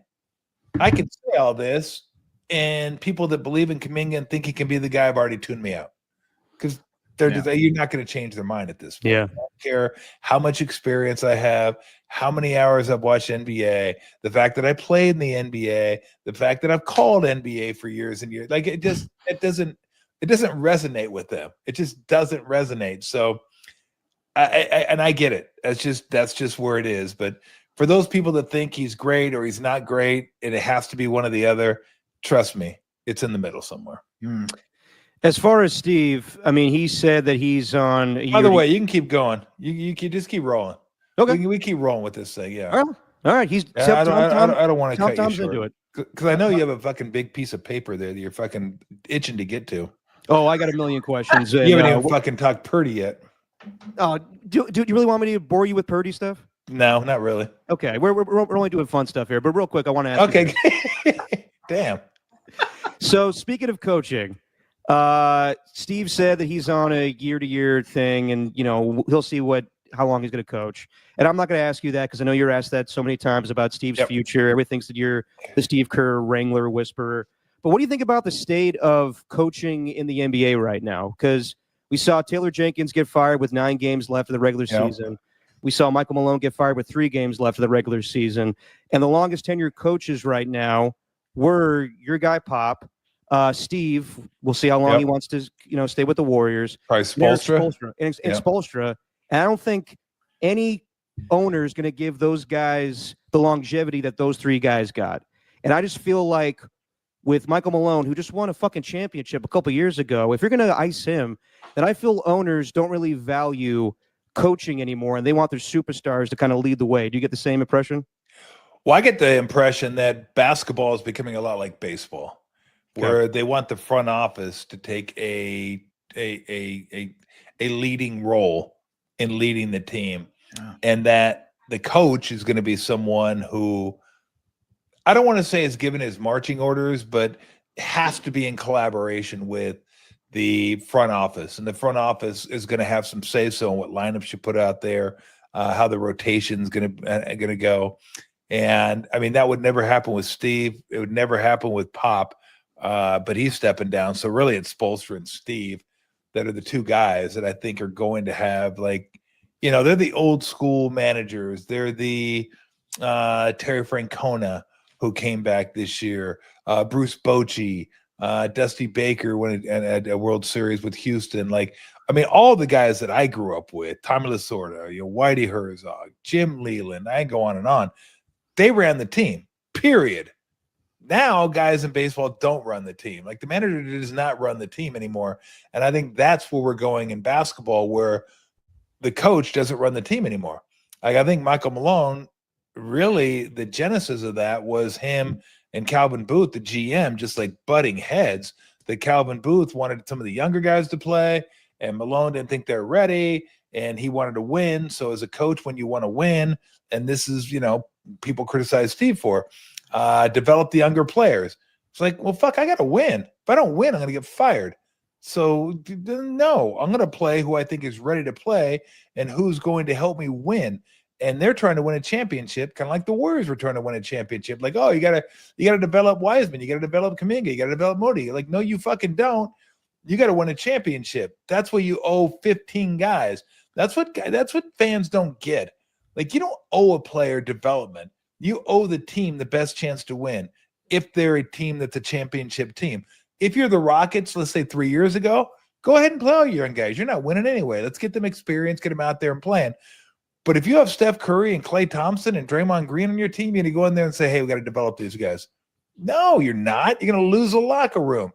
I mean, a coach isn't beholden to one player. He's responsible for 15, all of them.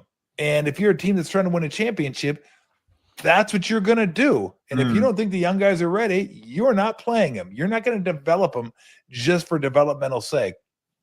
But go to Denver, same thing. Same thing. There's Pickens, I believe there was. I'm not sure. The kid out of Penn State. The reports were that Booth wanted to play him over Westbrook. And Malone's thinking, we're trying to win a championship here. Like, Westbrook's going to help me win. This guy's not going to help me win right now. So I want to play a guy that's going to help me win. That's where you got to have that collaboration and that coach GM on the same page. Like, look, coach is trying to win now. GM's got to think 3-4 years down the road. How do you mesh those two? How do those come together? And like, okay, we want to win now, but we also want to be good 3-4 years from now. I don't know exactly how it works, but it used to be pretty clear. The GM would draft, coach would coach, period. And that's what it was. And I'm pretty sure that's the way it is at Golden State. Like, I've never explicitly asked Steve how much weight he wields over there. Like, if he said, no, we're not doing this, does he have enough weight to do that? I'll be honest, I don't think he cares that much. Yeah. I think Steve just wants to coach. He's told me before, he's like, yeah, you know what? You start getting involved in the GM and being all this kind of stuff. He goes, it never works out well. He goes, it's tough enough to do one job. He goes, let alone do another job. So yeah, I really don't want to do that. Sure, they ask him, they solicit his advice. Why wouldn't they? He's the head coach with 4 championships. But I don't know that he's ever banged his fist on the table and said, this is bullshit. We're doing it this way. We're going to do it that way. I just don't think like he would think that way. Right. Now, Mike Malone, on the other hand, I think he's firing up to go, fuck that way. This is what we're doing. But I don't think that flies anymore. I just don't in the NBA. I think the GMs get the owner's ear, tell them what they want to hear. It's very easy to understand analytics because it's black and white. This is what the numbers say. You got to play this combo. You got to play that combo. And that makes sense to people. And then if you're the GM going, here's why we're losing. Because this, the coach doesn't play this lineup and he doesn't play that lineup. And this guy's not playing. That guy's not playing. But I think Kroenke got sick of both of them. At least that's what I read. Like, it's like, I'm just tired of both of you guys. Beat it. We're moving on. So I don't know. I miss the old school coach, though. The guy that had like authority of his team. Like, when we get on the court, we get on the field. This is my team. This is my team for 9 innings. This is my team 48 minutes. And we'll deal with stuff after. It's just not that way anymore. And a lot of the coaches that you mentioned, like Kerr, Popovich, Spoelstra, Malone, all those guys have won championships before. All of them obviously have the rings. But then there's a guy like Don Nelson who didn't win a championship, but he also prided himself on turning bad teams into good teams. And I was just like wondering, from a player perspective, are there still sections of players that kind of gravitate towards those coaches more, who think, oh, he can kind of turn me into a better NBA player, as opposed to ones who are just kind of, I don't know, chasing championships with coaches that have pedigree? I think players only want one thing. Maybe a couple. They want to play. They want a coach to be straight with them, and they want a guy who can put them in a position to succeed. Yeah. Like, you got to know what you're talking about, and you'll find out pretty quick if a coach knows what he's talking about or not. If he's read some Coaching for Dummies book where it's like, okay, if the season's going this way, make sure you say this, or this is a good inspirational quote, or that's a good inspirational quote. No, I'm going to find out when you start drawing up plays during timeouts, or if you put us in the right position defensively against a certain team, or we can find a way to attack the weakest link on a certain team. Like, you find that out pretty quick. But more than anything, they just want you to make them better because they want to play in the league. They want to make money in the league. It's a job, so they want to make as much money and play for as long as possible. And that's all they want. I mean, really. And then, being straight with a guy is great. Sometimes you go overboard with being straight. But at least you know where you stand. I mean, Nelly came to me one year, and it was my fault. I didn't work out during the offseason. I totally screwed that up. And I had 3 years or 4 years left on my contract. I think it was 3, maybe it was 4, not sure. And he sat me down after practice. He goes, I've been thinking, I go, okay. He goes, what I do is both a favor, and I'm going to let you be a free agent, and I'll just cut the contract. I'm like, well, being that I have 4 years guaranteed left, I'm going to say no. I appreciate the offer, but I'm going to, I'll work, and I'm going to try to get, I blew it in the off season, but I'm going to keep working and keep working. I was like, what do you got to do? Just give back money, like 4 years of money. Here you go. Gee, thanks. You did me a huge favor. I just gave back a lot of my future for and now I can go anywhere I want. And the fact that I'm not playing and not playing well, I should have a huge market out there. No, not going to happen. But I knew where I stood with him. It wasn't great. So I had to bust my ass to get back in the rotation somehow. But, he did a few things like that. Where you're like, God, this guy's hard. He's harsh. Overly harsh sometimes, but you knew where you stood. You'd rather have that than a coach tell you something and do another thing. You're like, I don't know where I stand with this guy. That's the one thing with Nelly. Whether you liked it or not, you always knew where you stood with him, and I respected that. Getting off sports for a second, I know you back in the day, you always loved to talk about what shows you were watching. So what shows you watching lately, or any documentaries you've been looking at? Oh, God, what am I watching? I never remember shows. Yeah. That I'm like, as soon as I get done watching them, and I'm trying to think, I just finished Bosch Legacy. Okay. Which is like the 9th season of that. It's a great show. I think Titus Welliver is the star. It's a crime drama. He's a cop in LA. Love that one. And I've been watching that for years and years, but this was like the last season. I don't know. It could be like a Kiss farewell tour. The last. Yeah. I'm like, come on, fucking Gene. You said the last. It was like 2008. What are we doing here? We all know you love money, but I mean, shoot it straight, seriously. All right? Yeah. All right, buy your goddamn Kiss lunchbox when I was little. I think I was like, I mean, come on. Just tell me if it's not your last tour. Tell me it's not your last tour. So watch that. I'm watching on Netflix right now. I'm watching The Hunt for Osama bin Laden. Okay. And I watched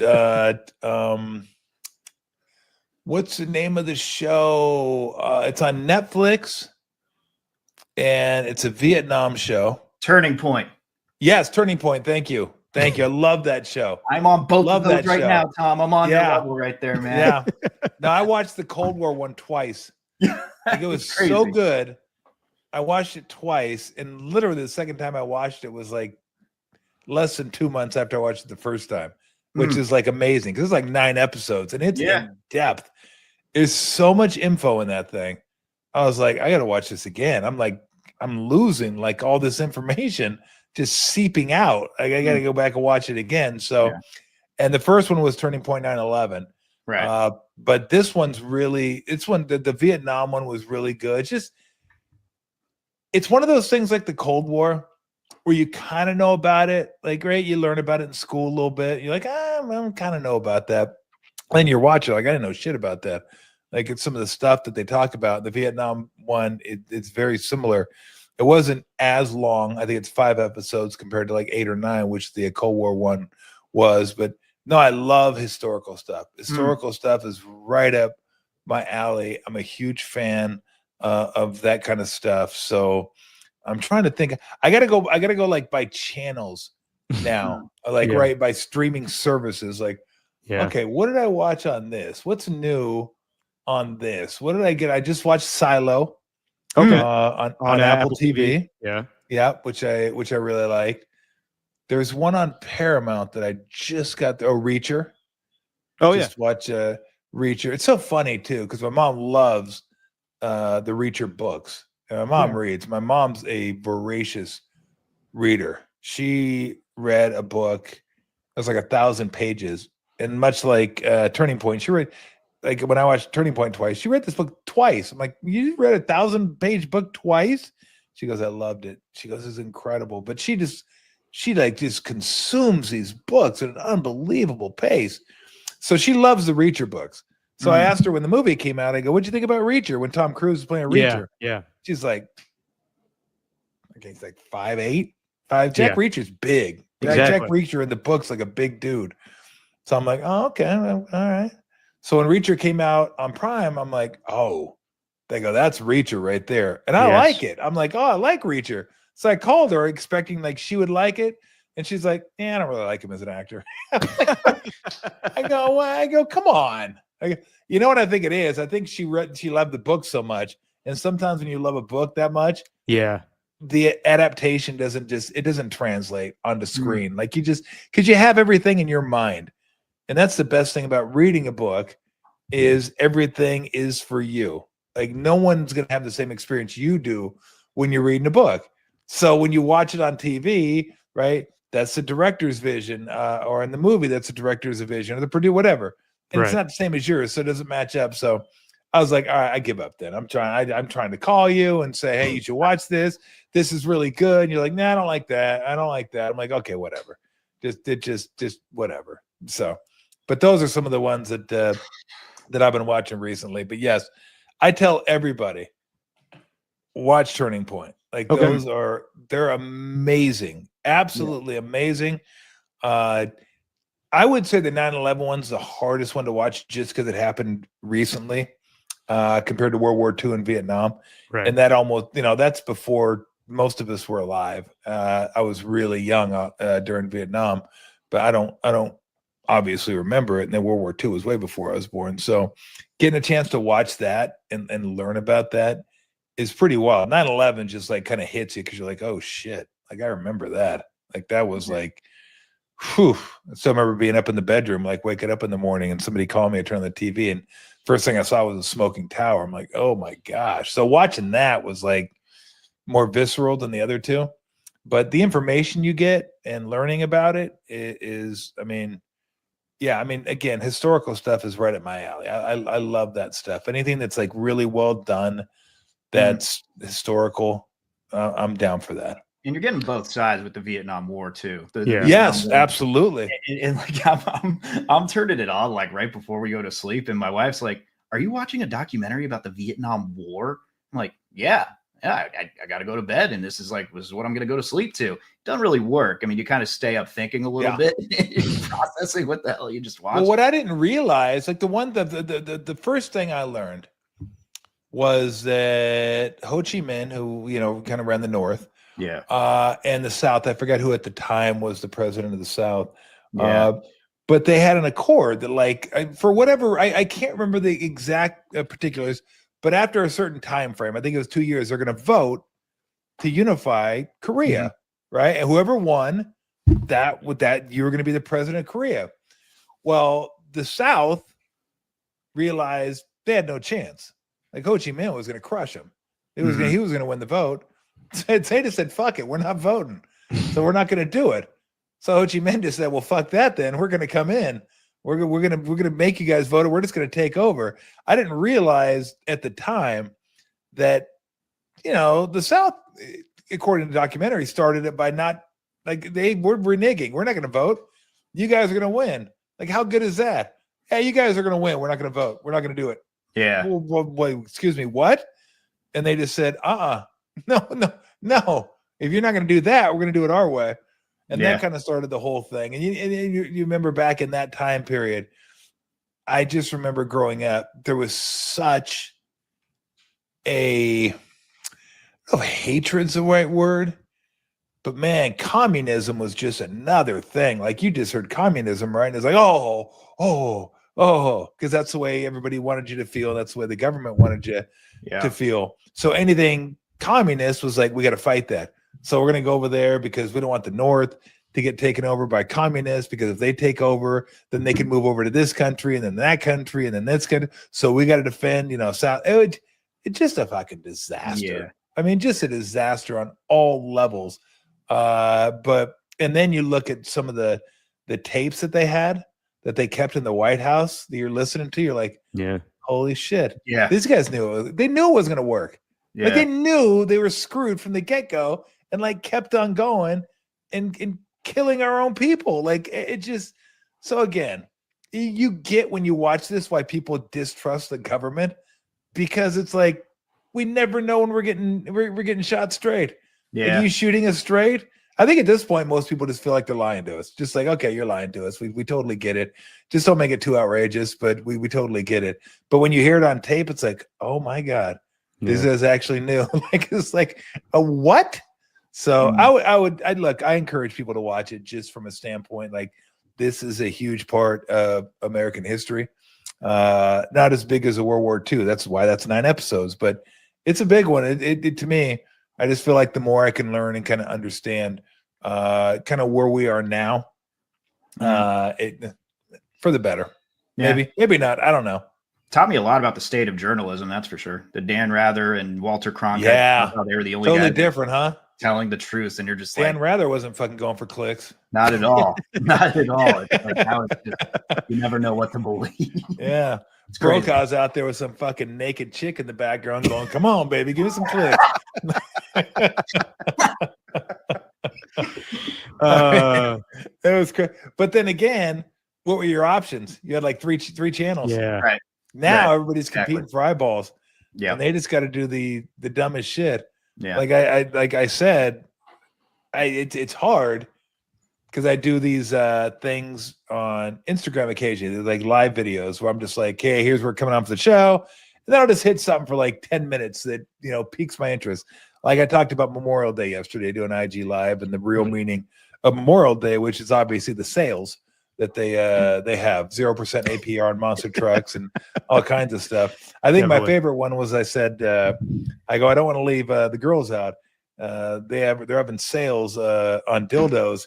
You get a 9-incher for the price of a 6-inch, 3 free inches. So you're good to go there. So I got all kinds of sales for everybody. Right. And then the Yeti. I said the Yeti was on sale for $1,900 because they don't fucking do sales. You get a Yeti igloo cooler for almost $2,000. Those things are fucking expensive. It's ridiculous. Yeah. But let's say I'm doing that, and I'm thinking, Ogden and Max will keep, like here's how many people were watching it. Here's this, here's that, and I'm like, can you imagine? Like if I had a bra size 4 times bigger, like I could just hold it like this and just bounce, and all of a sudden, boom. I'd have like 10,000 viewers. And not to say they don't have any talent. Maybe they do, maybe they don't. I'm not sure. But it's just crazy what people like just are attracted to. Like I'm attracted to that too. Right? I get it. I understand it. Right. But I don't need your bets to go along with it. I don't need you bouncing around going, hey, fucking take the Pacers -2. I'm like, well, fucking shut up. Yeah. Hey, I wouldn't bet your money on your bets. You think I'm going to bet real money on someone who's half clothed telling me to take the Oilers -160 tonight, or tell me to take a same game parlay with McDavid 2.5 shots and Draisaitl with under 3 shots and fucking Sagan. Like, shut the fuck, go, just stop. Like, and for those lost souls that actually take that advice and bet on that advice, just do yourself a favor right now and stop wagering. Like, we're all going to lose. We all have lost. We all will lose. We accept that as gamblers. You're just going to lose a lot quicker. You're not going to have any fun with your money because you took same game parlay advice from somebody who's half clothed. And you said, this has got to be gold, when in essence, it's not gold at all. So I just try to keep it funny and keep it moving and keep it short. Like I said, brevity, no one ever gets upset with brevity. And I always tell that to people who speak at a wedding, speak at a funeral, and feel like, am I hitting the right notes? Am I hitting right this? I'm like, make it short. They're like, you sure? I'm like, no one. Who's the last person you know who came up to somebody who got on stage, spoke, and came off the stage, and somebody that came up to you goes, are you fucking kidding me? Only 2 minutes? Yeah. That's all you can come up with? Nobody has ever said that. Because no one gives a shit what you're saying out in the audience. They just want you to be done quickly so they can go to the bar. That's it. Exactly. So just remember that. Brevity is your friend. No one's going to be upset with you when you're short. There it ends the sermon. Or if they tied their tie knot correctly, then maybe that's where. Well, I'm fucked at that point. That's where I'm out of the game. Yeah. Speaking of brevity, we'll keep it short here, Tom, and let you go into a few more questions. Just, Okay. I know every September you go on your football trip with Bergie and the guys. You have everything planned? I know the NFL schedule's out, college football schedule. You have a place in mind? Niners, Saints. Okay, so you're going to New Orleans. Yep. Saturday is going to be LSU, Florida. Oh, nice. And then Monday will be Buccaneers, Texans. Ooh, okay. Yep. And then we're not sure if we're going to hit maybe some baseball games in Houston because I think the Astros are in town against the Rangers. Funny thing is, I've already been to, I don't even know what they call it anymore, where the Astros play. I've been there twice. Yeah. So I like to go somewhere that's new, but I've been there twice already. So I don't know what we're going to do. But we've never been to an SEC football game. We've always wanted to hit that. Okay. I'm hoping the LSU game's at night because I really want to go to an LSU night game. That'd be fun. So LSU Saturday night, Saints Sunday, and Texans Monday. And then maybe getting to LSU or maybe getting to New Orleans, maybe Thursday, and just kind of bounce around the city and just kind of see what's going on in New Orleans. But that's our trip this year. Nice. And I know this time of year, I guess it's coming up in a couple weeks. You're still doing Pints for Paws and everything, correct? I'm not doing it this year. It just kind of got lost in the cracks. So I'm gonna try to go if I can. It's a huge event for Berkeley Humane Society, and that's one of the reasons. I wouldn't say one of the first reasons I hooked up with field work. Barry Braden, one of the owners there, is just very generous with the money they have and raising money for Berkeley Humane. He's a big believer in animal welfare and taking care of animals and finding shelters, no-kill shelters for cats, dogs, whatever the critter may be. And I was down with that. So when we did the Oktoberfest, we donated all our money to Berkeley Humane. And I think Pints for Paws does the same, but it's in that vein. So it's great beer. People bring their animals to the event all the time. Yeah, you see great pups running around and stuff. And then they donate money to a great cause. So anything that has to do with the betterment of animals and keeping animals alive and finding them homes, I'm always down for that. And then you add in the great beer part of it as well. Like I tell people, like, if you love animals, you love beer, and you haven't been to Pints for Paws, what are you waiting for? It's a great event. No, definitely. And if Tom's there or not, you guys should all go. It's June 7th this year in Berkeley. And it's a great cause. And I've been the last 2 years. Great time out, great beer. You're helping animals. So go if you can. Tom, you're the man, dude. And I know that, you're doing YouTube now and I'm on the air now, but I wish it was under different circumstances. And I know you're happy now, but every day I miss you on the show, man. But thank you for doing this. I appreciate you.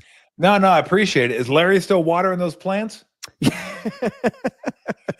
Yeah, but I don't know if you know this. In a couple of days, he's gonna have to water those plants at where are we going? Fucking Daly City in a couple of days.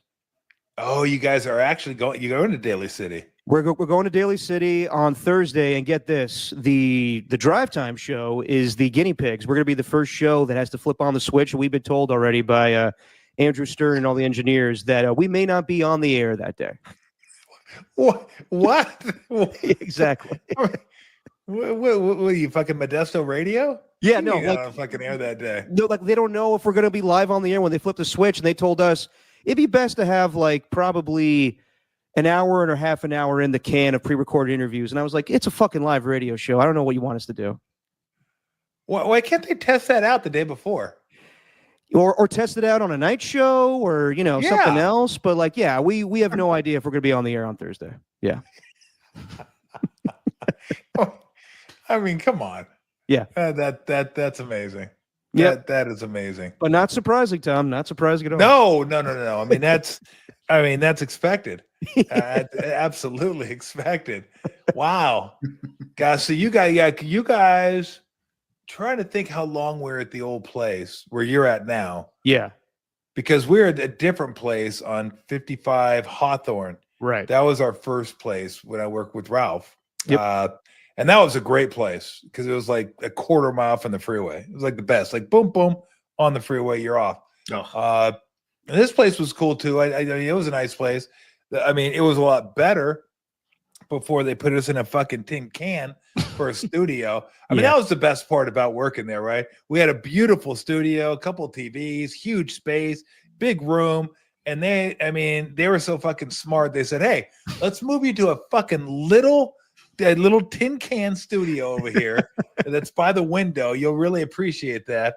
And we're going to use this for, well, nothing. We're not going to do anything with it. We're just going to let it sit there. So every time you get up to go to the bathroom, you can walk by it and you can reminisce about doing your show there and how much fun it was to have this big, luxurious studio that everyone really enjoyed. And let's outsmart ourselves and put everybody in the corner cubicle that was like half the size of this, which was one of the dumber moves. But I mean, look, it's not, if you put all the dumb moves into a fucking shoebox, you're not reaching in there and like only picking out 2. It's full of paper and you're just like swirling around going, okay, what's this one? Cool, we got that one. But wow. So you guys are moving. So this will be the 3rd place they've had. Well, I hope for you that it's a nice studio and the commute isn't too bad and everything turns on. That's a good start, that everything turns on. Yeah, that would be nice. But after that, I hope everything goes well for you. I appreciate you, man, and I'm glad that you got a little gift from KMBR. I see the cardboard cutout in the background. You like that, huh? I do. Yeah, it just showed up here one day. I'm not even sure how it showed up. It just here. magically appeared, huh? Yeah, exactly. I'm like, hey, look at this. I have no idea how that got there, but I'll take it because I sat next to it for like 2 years at the studio. It was just like staring at me, and now we got. What's funny because I'm like, I asked Ogden, I go, what are we gonna do with this? He goes, I don't know. You can put it behind you.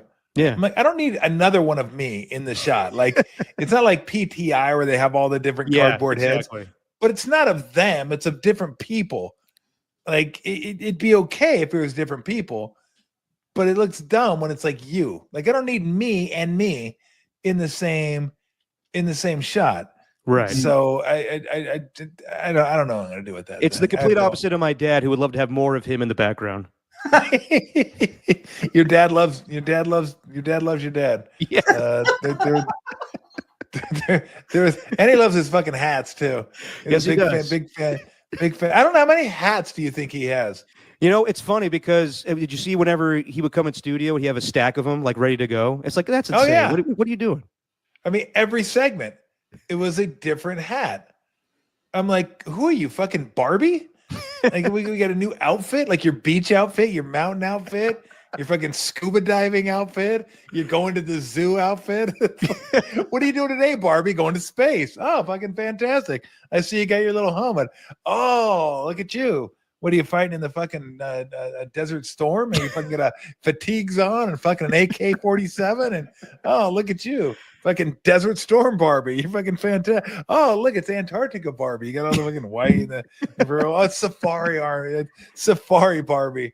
You know, that'd be great if your dad came in with that fucking like camouflage green hat that's folded up on this side and it comes down on this side.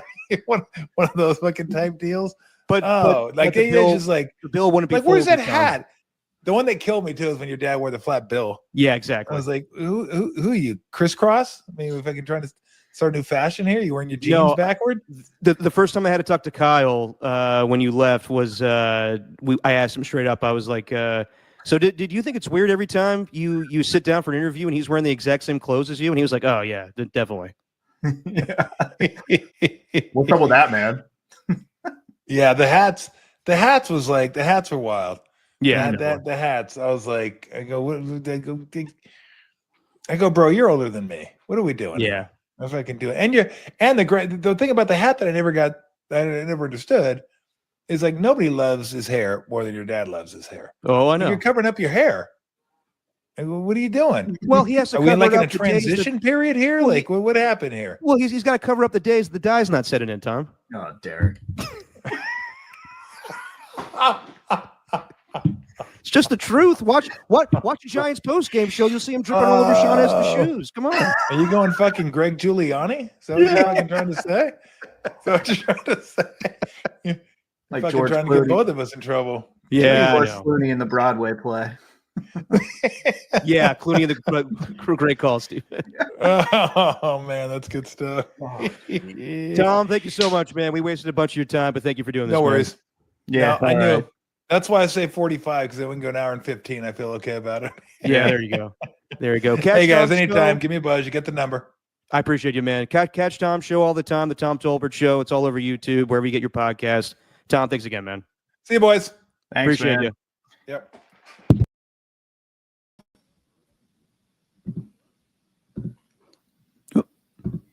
So there you go. Not proud of that little comment on Greg I made at the end there. I didn't. Yeah, that might resurface, but we'll see. All the stuff about KMBR, my pops. We'll see. We'll see how that goes. But anyway, it was awesome to have Tom on with us, and I really appreciate it. And I appreciate all of you watching it.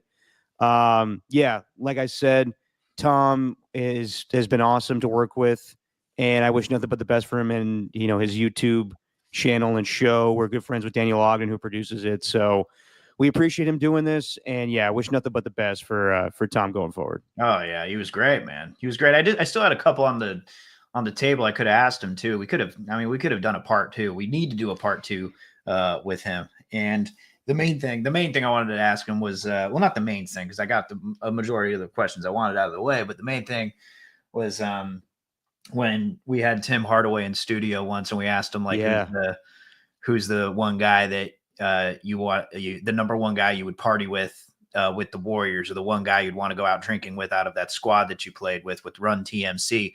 And he didn't have any hesitation. He just goes, Tom Tolbert. And I wanted to get his reaction to that, but nah, man, he was great. He was great. No, man, he was awesome. And yeah, I mean, he seemed down to do it again. He enjoyed talking with us, so maybe we do a part 2 in the future. But thanks to all of you for watching tonight.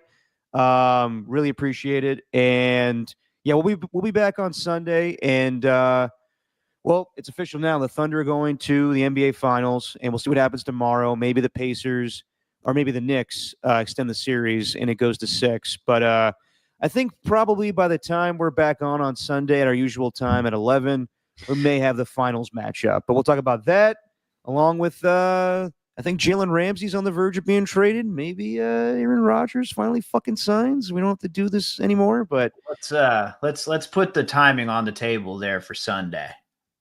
Why? I got Why a is birthday that? celebration in Sunnyvale. You have a birthday celebration? Yeah, my birthday's not till June, but it's with Jesse's family, and we celebrate birthdays like together. So it's going to be like an early birthday celebration. All right, you let me know what time you need on Sunday. We'll figure it out. All right. Thanks to everybody in the chat tonight. Thanks to Rock a New Era. Thanks to Otis Bird is the word. We had a lot of people in here tonight. We got Alon, who showed up for a little bit of time. AJ Cruz as himself in the Mexican American Dream. We had our guy Daniel Ogden in here for a little bit, Tom's producer. We also had, I think, Dandy Golding TV. And I believe we had Jessie when we were talking about her mosquitoes. Hopefully we get that picture on the next podcast. I think that's it. All right, everybody. We will see you on Sunday. Steven, say what you always say. It is just our opinion.